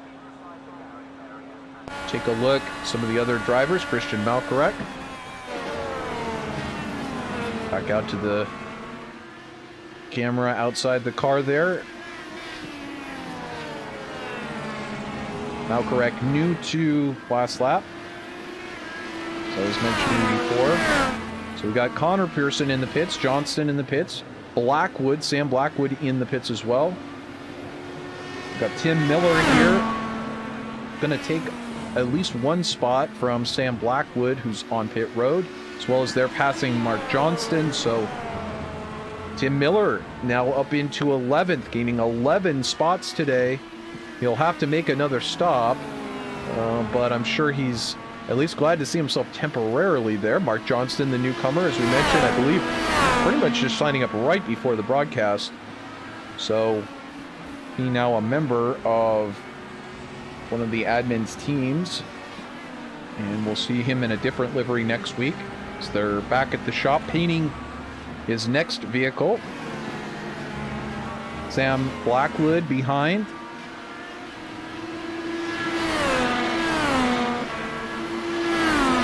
So we go back to the lead here. It's Philip Lee, George Whitehouse in second, Will Lyon in third. Still 1, 2, 3. It's been that way for a while.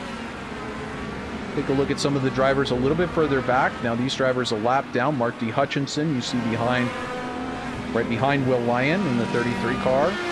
Michael Grossberger, now he was up in the top 10.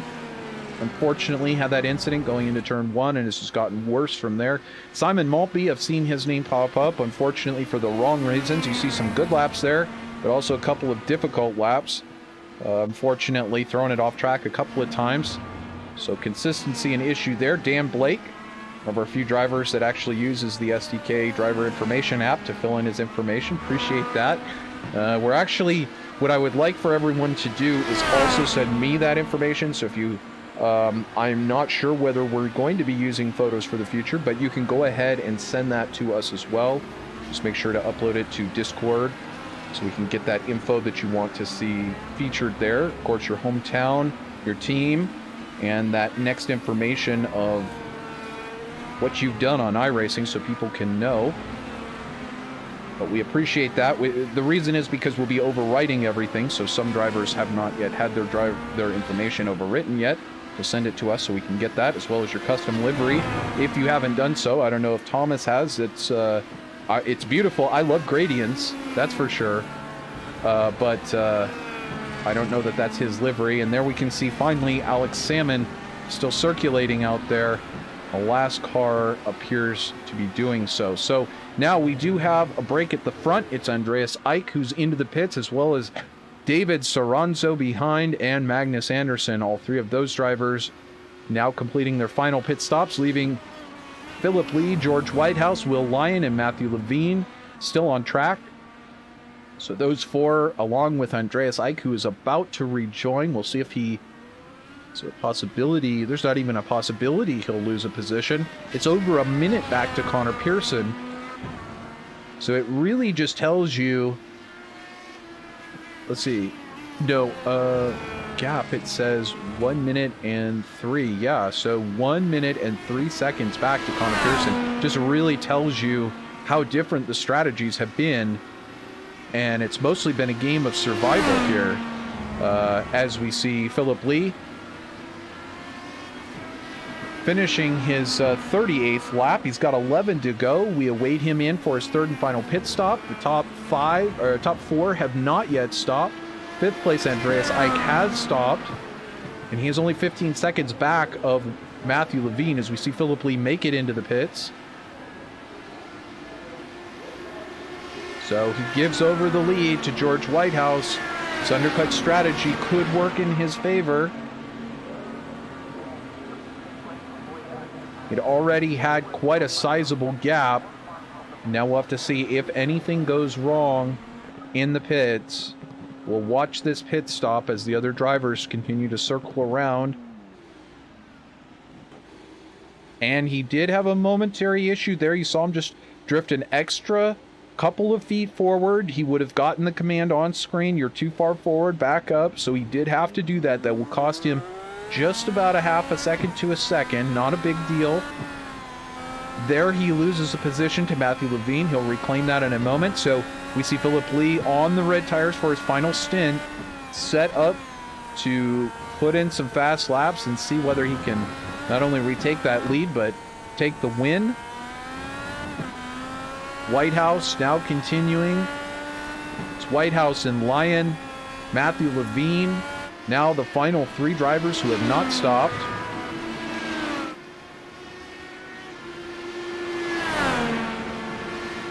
I believe we're going to see potentially Philip Lee overtake Matthew Levine here momentarily.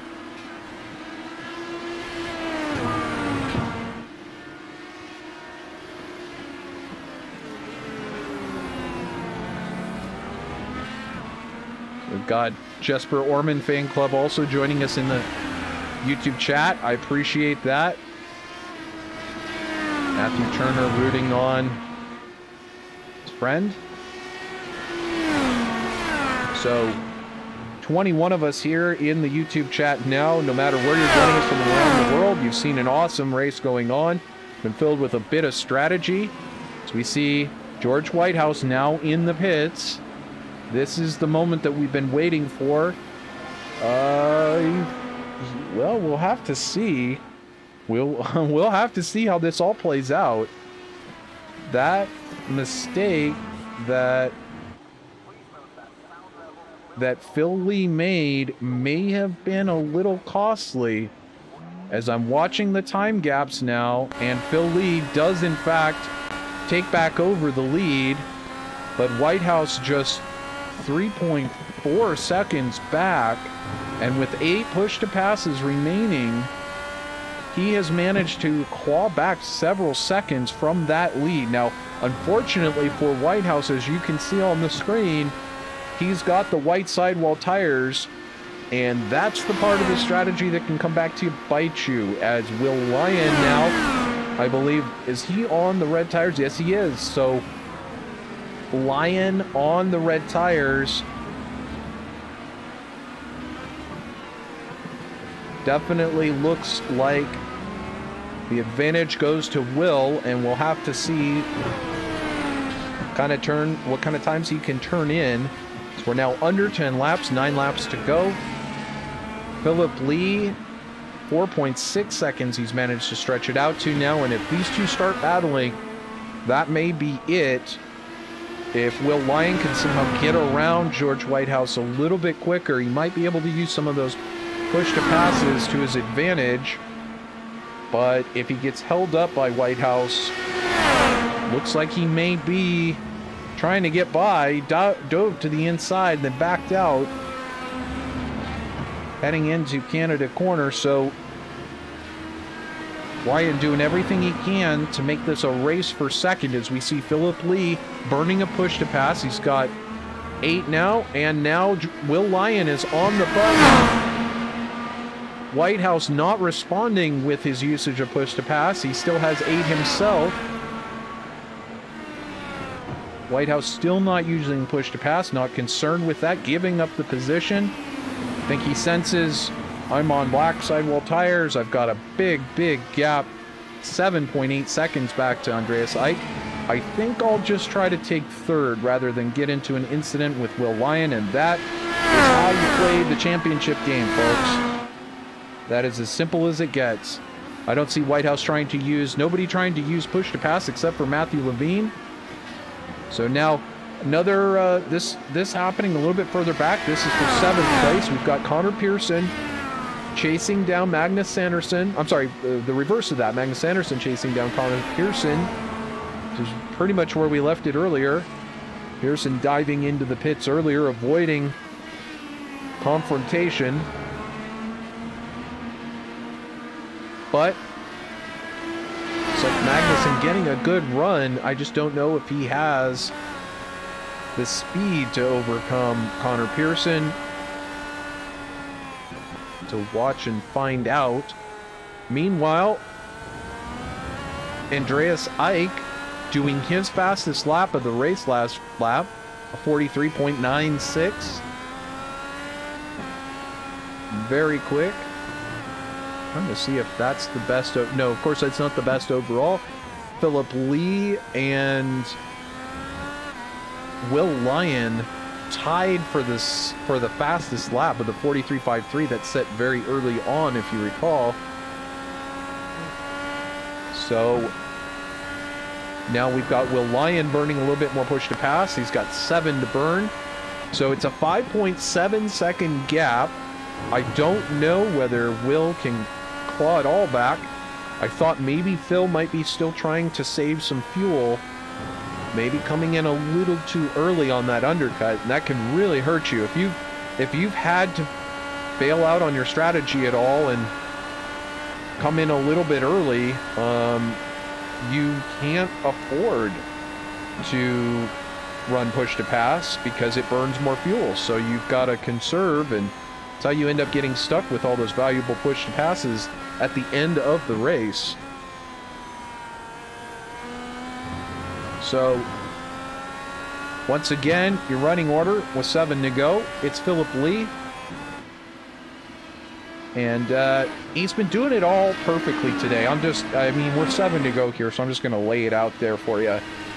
This is it's a bit like watching Adam Crane in our other races, where you expect him at some point to get it wrong or to have a problem, but Phil Lee, maybe his only problem, as we see some drivers having an issue. What are we seeing here? This was a moment ago. Did we have a problem between these two, Magnussen and Pearson? Pearson on the right, and they touch. They go off track together. Both drivers slamming hard into the outside wall outside of Canada corner. The end of their day. What a terrible tragedy that was for a top 10 position, and both drivers now in the pits. Magnussen out of the race, or at least out of his car. What has happened in the final laps here? Just as I was mentioning, the commentators curse. We were just on board talking about how well drivers were doing and saying, well, nothing could go wrong now. It's fine to start talking about how perfectly they're doing. George Whitehouse in third, Andreas Eick in fourth, David Soranzo in fifth, Matthew Levine in sixth, Jesper Orman gaining 4 spots now on those red tires. Still 20 seconds back with Levine, but managing to get some good positions out of others' misfortunes. So Orman up into 7th and Malkarek in 8th. And a lot of that is the secret of iRacing races and really in real life racing as well. Just to survive. Just to survive. Stay consistent, don't make the mistakes, but just survive until the end is the main thing. When you get to the end, then you can look up and say, how did I do? But you don't need to rate yourself when you're in the middle of the race. Nobody needs to be saying to themselves, hey, I'm doing so poorly, I should be doing better, etc. Just keep your head down. Unfortunately for David Glaus, that's exactly one of those mistakes late on in the event that you just don't want to have. You do so well, you're holding it up there and say top 15 position or whatever, you just want to finish the race. And unfortunately, just get it a tiny bit wrong and throw it off, and goes in the wall. That just goes back to what I was saying earlier about how easy it would be for any of these drivers, Lee, Lyon, Whitehouse, to just get it a tiny bit wrong or get crossed up when trying to pass each other, as we saw a moment ago with Pearson and Magnus Anderson. Definitely easy to have your day ended early in this series, in these cars, for sure. So there's Andreas Eick. No, sorry. There's David Soranzo and Matthew Levine battling. So the 69 car of Levine moves in front of Soranzo.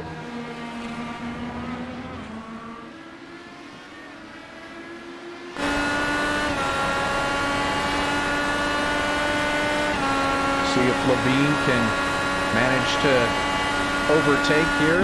Levine has 4 push to pass. Soranzo with 0 behind. So I don't know. I'm sorry if Soranzo can get back around Levine. Seems like he's a sitting duck at this point.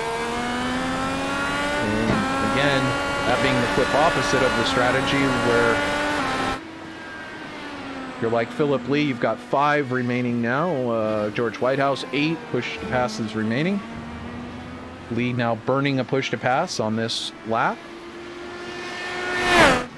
And so, the opposite is when you're on a rabbit strategy and you're just trying to run off the front and be as fast as you possibly can, not really care about fuel saving. You'll take the extra stop or what have you. You burn some extra gas and you do the push to pass and you get your gap, but then you're left with no push to pass at the end. And if you're like David Soranzo, I bet you wish you had, like right now, you're staring at the back of Matthew Levine, who's got 4 push to pass, now burning where Matthew Levine is, just to try to gap Soranzo. But yeah, if you're Soranzo right now, I bet you wish that you maybe had an extra 1 or 2 of those things in your grab bag that you could use, but you don't. So you only get 10, and that's all you get. There's no replenishment There's no drive in the pits and go over a special power-up and you get more push to pass. That's what you get. So we got 4 laps remaining, and this has been a good one. It's Philip Lee leading Will Lyon. We're waiting to see if any problems will befall our leaders. It's been them all race long with some challenges, but those challengers have fallen out. And it has just been a show for Lee, Lyon, and Whitehouse. These drivers acquitting themselves quite well, all within just 9 seconds of each other here after 44 laps.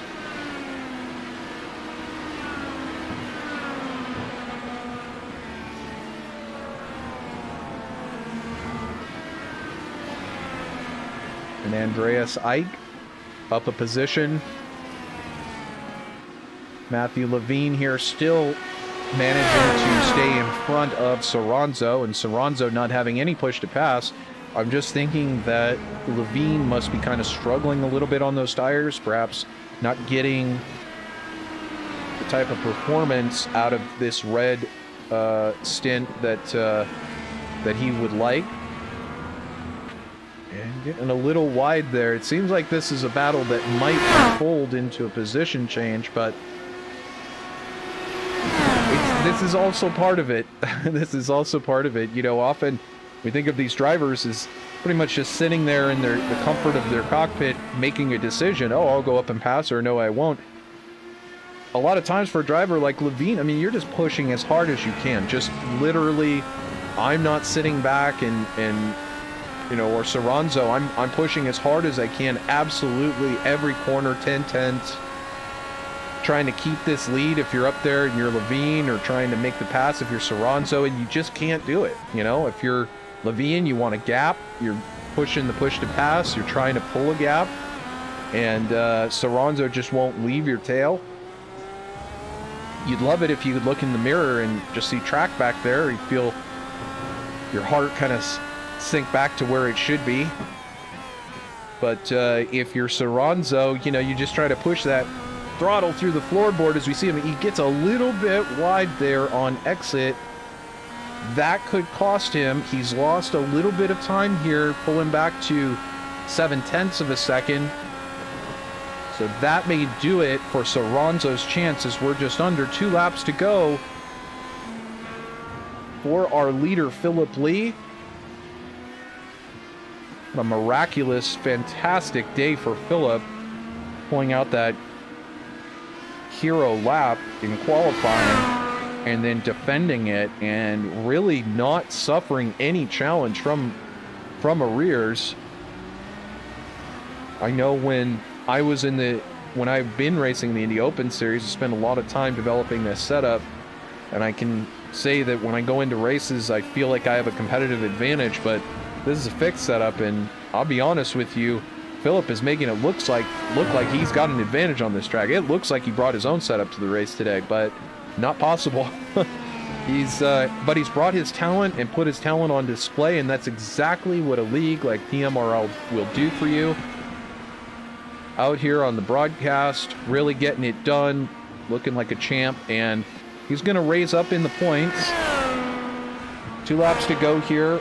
Take one more look while we can at the current points. Philip Lee tied for 4th with Soranzo. Well, he's ahead of him. He's ahead of Pearson and Whitehouse and Salmon. So you can see he was a ways out, about 45 points out. This will do him some good. But Lyon hanging back in 2nd place. He'll pick up a bunch of points over his rivals. Salmon probably won't drop out of the top 5. He'll probably stay somewhere up in the top 3, but no guarantees on that. Unfortunately, we won't have the points for you at the end of the broadcast, but of course, stay tuned and we will bring it to you at the start of the next broadcast. In the meantime, no surprises. 47 clicked off, just one more to go for this man, Philip Lee, your American leader at Road America, Classic American Circuit, Elkhart Lake, Wisconsin. We kind of expected a Potentially a battle for the lead today. Somebody challenging up there, but Philip kind of on his own planet. I mean, there was a time when Lyon was just hanging in second, right, pretty much matching laps, but that time has come and gone, and it looks like Lee, for example, last lap actually a little bit slower, but he's been consistently able to gain that gap each and every lap. So Whitehouse here in third. It's 2.87 seconds back. I'm sure he'll be very happy gaining 4 positions today, finding himself in third place. Andreas Eich up a position. He'll do his championship hopes well. And this battle's still raging on. This is for 5th, folks. The final top 5 position. You always like to look at that in your stats at the end, see that you get in that top 5 percentage. Of course, it doesn't really matter that much, one position, but at the end of the season, who knows? Maybe that is the difference between 6th and 5th. Meanwhile, here it is. Philip Lee celebrating victory here at Road America. Your victor of round 3, followed by Will Lyon and George Whitehouse coming home just behind in third. Your podium finishers. Look to talk to them afterwards. Stay tuned for interviews. And we've got Andreas Eich coming across in 4th, as I mentioned. He kicks up the cone there at the end. Matt Levine, well, barring a miracle in the last 100 yards, it's Matt Levine holding off David Soranzo there for the final of the top 5 positions. But both of these drivers, Levine up 5 places on the day, Soranzo 2 positions, and Jesper Orman here behind. Orman was much further down in the order through a lot of the day, but he's managed to claw a lot of time back. Orman able to finish now in 7th, and certainly, as I mentioned, when we get over to some of those ovals, you better watch out for that name, Jesper Orman. Christian Malcolm, once again, another top 10 finish, absolutely astounding. And cut back over to Phil Lee. Doesn't look like we'll get donuts from Lee. I don't know if Lyon has also jumped out. No, he still appears to be circulating. So we'll await those drivers. So I'm going to ping everybody.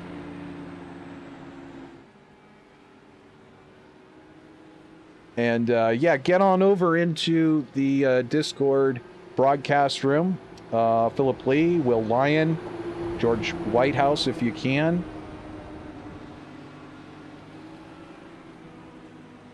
Meantime, we just wait for this one to go official.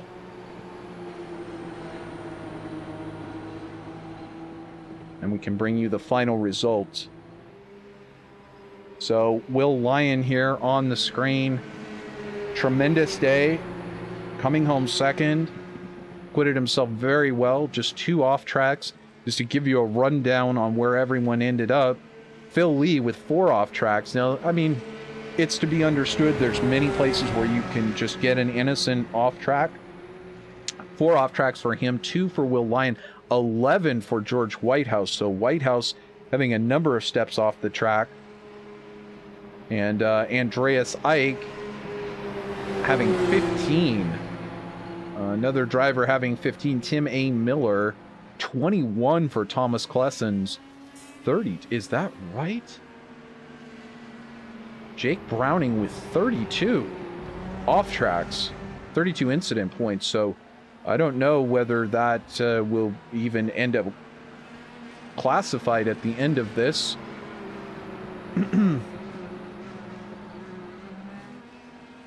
So, yep, join me over in the broadcast room, folks. Everybody who's a podium finisher, or if you finished the race, you want to come over and get a quick chat in. I got nobody sitting in the broadcast room, so it's just me talking to Trevor right now.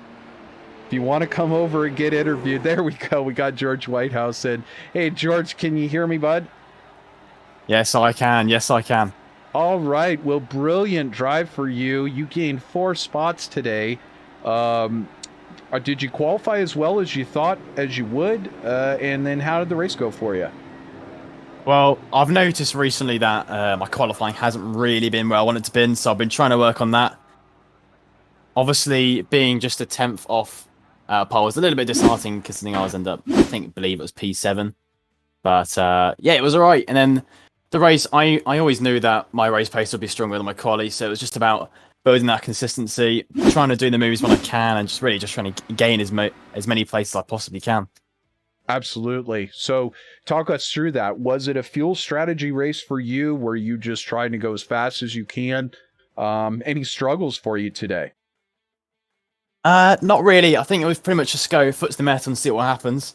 Obviously, I did get taken by surprise with, I believe it was Will, going on to the primaries in the second to last stint, which Right. did pretty much take me by surprise. So I had to sort of compromise my way to see what I could do there. But in the end, didn't really come to anything. So Okay. Well, nevertheless, ending up in third place, a podium finish, and you're a front runner here in this series, and you're up in the championship points, looking pretty good. So, how are you feeling about the rest of this league's schedule going forward?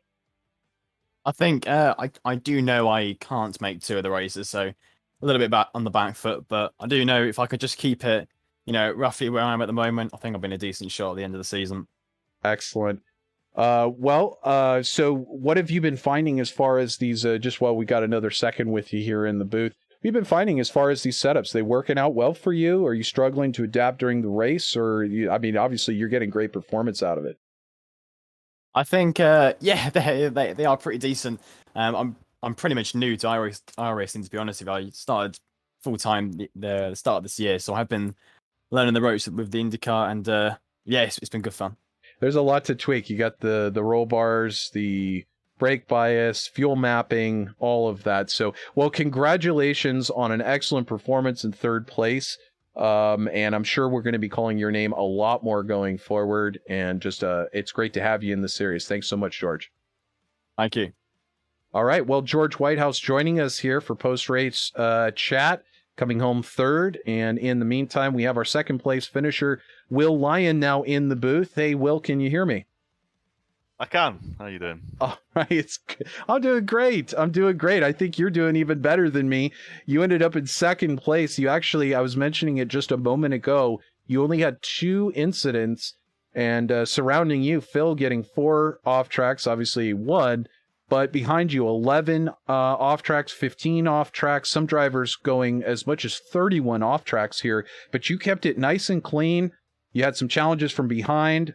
George just talking about that a moment ago, but you took second place. So congratulations.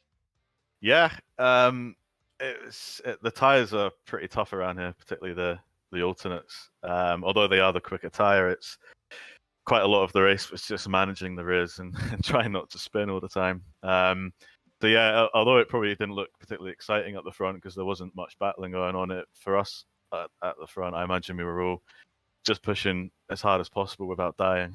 That was the strategy basically, and getting the primaries out of the way.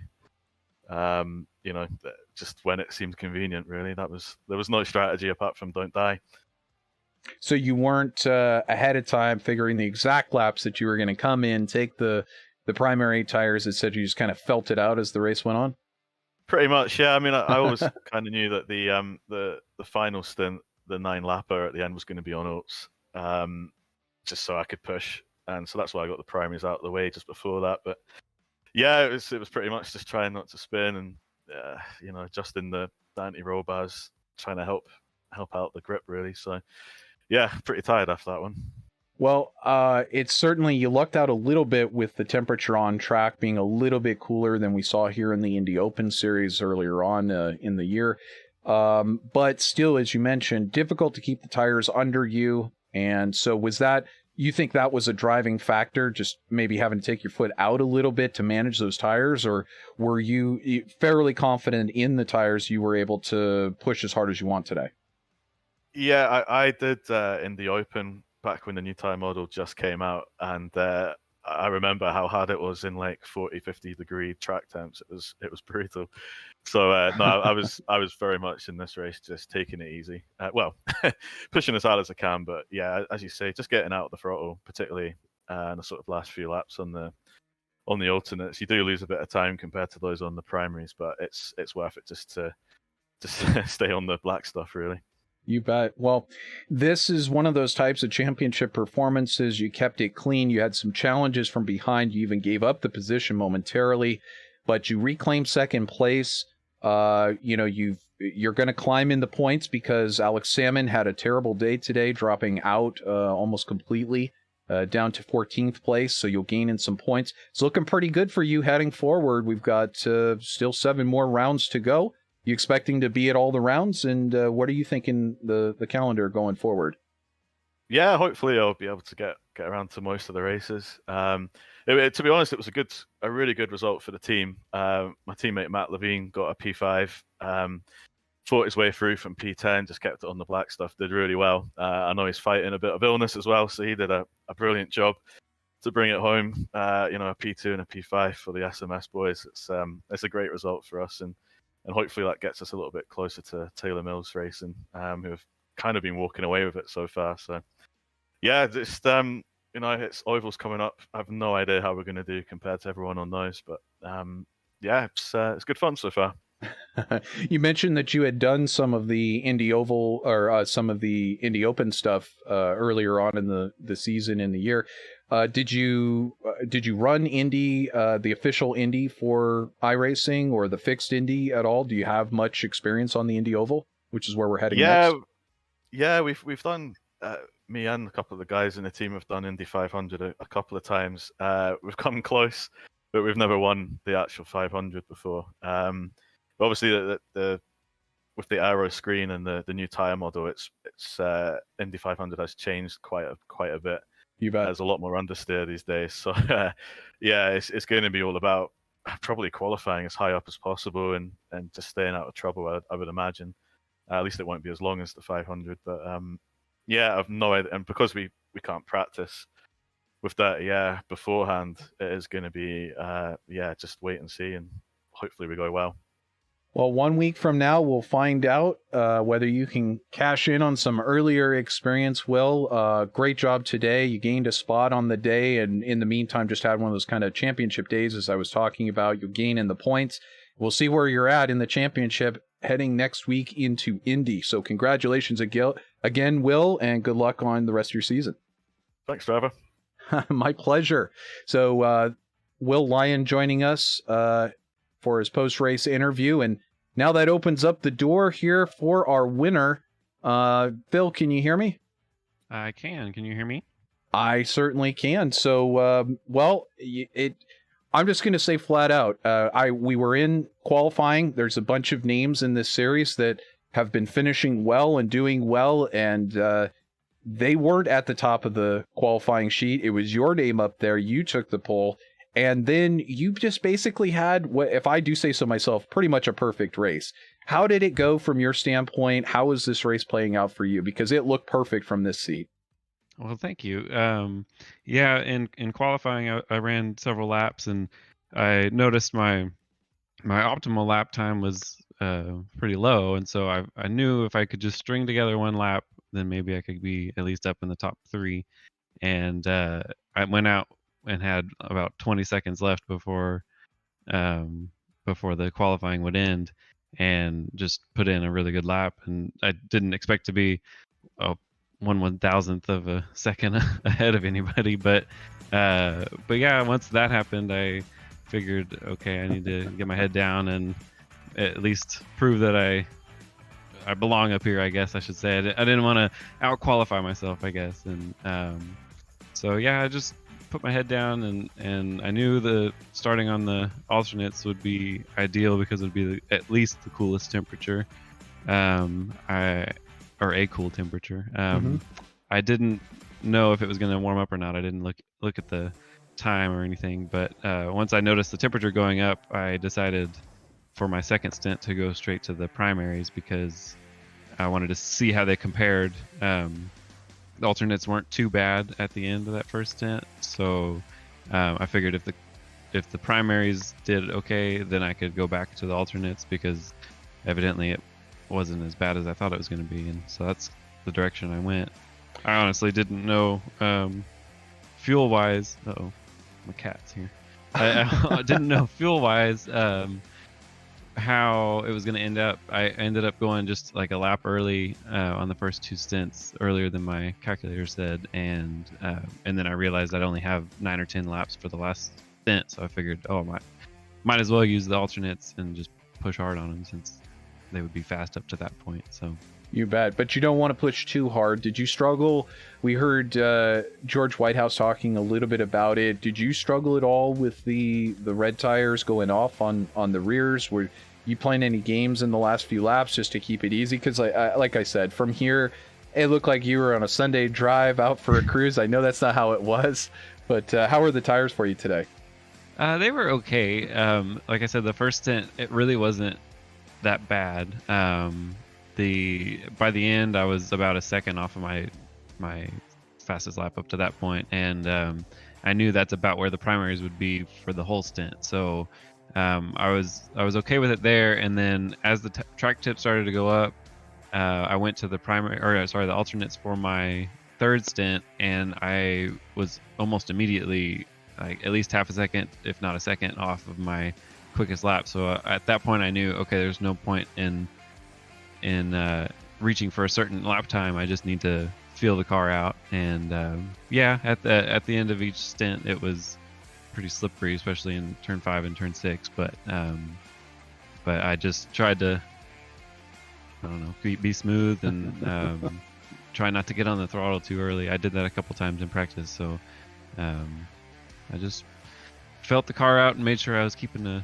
good gap between the guys behind me, which was tough because I'm not sure how they didn't catch me, because they sure seemed fast. So they were fast. It seemed like Will was holding with you through some of the early parts of the stint. It'd be like you guys were matching laps with one another, but it just seemed like you were able to put down a little bit faster laps occasionally and pull out that gap when you needed to. Just from my perspective, again, it just seemed like anything you did was the right answer, and it's rare to have days like that. I have to say, talking with you, your demeanor is so calm. It sounds like you've got ice flowing through your veins, not unlike listening to Adam Blocker talking about his many wins and others in the series. Very calm. In fact, it seems like nothing can rattle you. In fact, you got cats wandering around your sim rig while you're racing. Pretty amazing stuff. Yeah, I mean, I've been known to kind of get flustered with pressure kind of in these sim events, and so I'm glad that didn't happen. But no, in terms of everyday life, yeah, I'm pretty cool and just kind of go with the flow. Well, you won Road America. It's a big one to check off the list to anybody who's a fan of these Indy cars, and certainly one that you'd want to circle on your calendar as an American for sure. But moving forward, you were tied in fourth with David Soranzo. You're going to move up the points with Alex Salmon having a difficult day, Connor Pearson also having issues. You're going to move up in the points, looks probably to be third or second potentially. You're headed to Indy next week. What's your experience been at Indy? Are you looking forward to it, and what can we expect? I mean, don't expect a lot. I have done it a couple of times. I think I did the fixed Indy 500, and it didn't go well. It wasn't my fault, but it's just, how it is. But I was in another league at one point, and we did Indy as well. And I had one incident on lap 1. I just kind of went a little wide, but and got a little bit of damage. But the rest of the race, I was incident free. So I have, I think, the chance to do decent. Not expecting a win by any means, but definitely looking forward to it. Ovals in these are a lot of fun if you can handle the dirty air. So, well, thanks for joining us in the after race chat here, Phil. Pleasure to chat with you. Phenomenal job today. You took the win. You look great doing it, and hopefully you'll look even better next week. I think once we get your real livery into the system, we don't have that in there, so you're running pretty basic colors out there, but you look good, Phil. That's the main thing. We'll see you next week at Indy. Good luck, man. All right, thank you. I appreciate it. Absolutely, my pleasure. And it was absolutely my pleasure to call a race today. As you see there on your screen, the final results: Phil Lee Philip Lee in first, Will Lyon in second, George Whitehouse in third, Andreas Eick fourth, Matthew Levine in fifth, David Soranzo in sixth, Jesper Orman bringing it home in seventh. Great run for him. Christian Malkarek in eighth, another top 10. Sam Blackwood, Tim A. Miller in 10th, Mark Hutchinson in 11th. Michael Grossberger having an issue earlier. He might have been up there possibly in the top 5. Connor Pearson, again, having a couple of issues, ruining some of that because it will definitely hurt his points. Again, a number of these drivers being listed as privateers. We'll make sure that we address that. That's not necessarily true. In fact, many of these drivers belonging to teams, they just haven't been inputted yet into our system. Alex Salmon, your points leader. It's probably the biggest story of the day, having numerous issues, dropping back. Dan Blake in 15th, Simon Maltby in 16th, Thomas Klessens, we called his name a lot for the wrong reasons today, in 17th place. Magnus Anderson there in 18th. And the final end of the running order, David Glass, Mark Johnston, Jake Browning, unfortunately up in the top 5, running great laps, setting an early fast lap and then having an issue. Pascal Ebener, again, calling his name a lot, unfortunately getting a lot of camera time for reasons I'm sure he'd prefer to not. And, let's see, where was I? Bennett Bars there, 23rd, Luka Legovic, 24th. Big slam in the wall today. So, the final 2 runners there not actually challenging for the race. Pleasure to bring this to you. This was an awesome day, awesome event. Road America. Great run by the drivers. It was pretty much a picture-perfect day for your eventual winner, Philip Lee. Will Lyon in second and George Whitehouse rounding out the podium. The champagne flying here in Road America. We'll see you next week from Indianapolis Motor Speedway, the classic oval. Looking forward to a showdown at Indy. Join us then. I'm Trevor Greenfield. You've been watching live PMRL on VirtualRacing.Network. Until next time, bye-bye, everyone.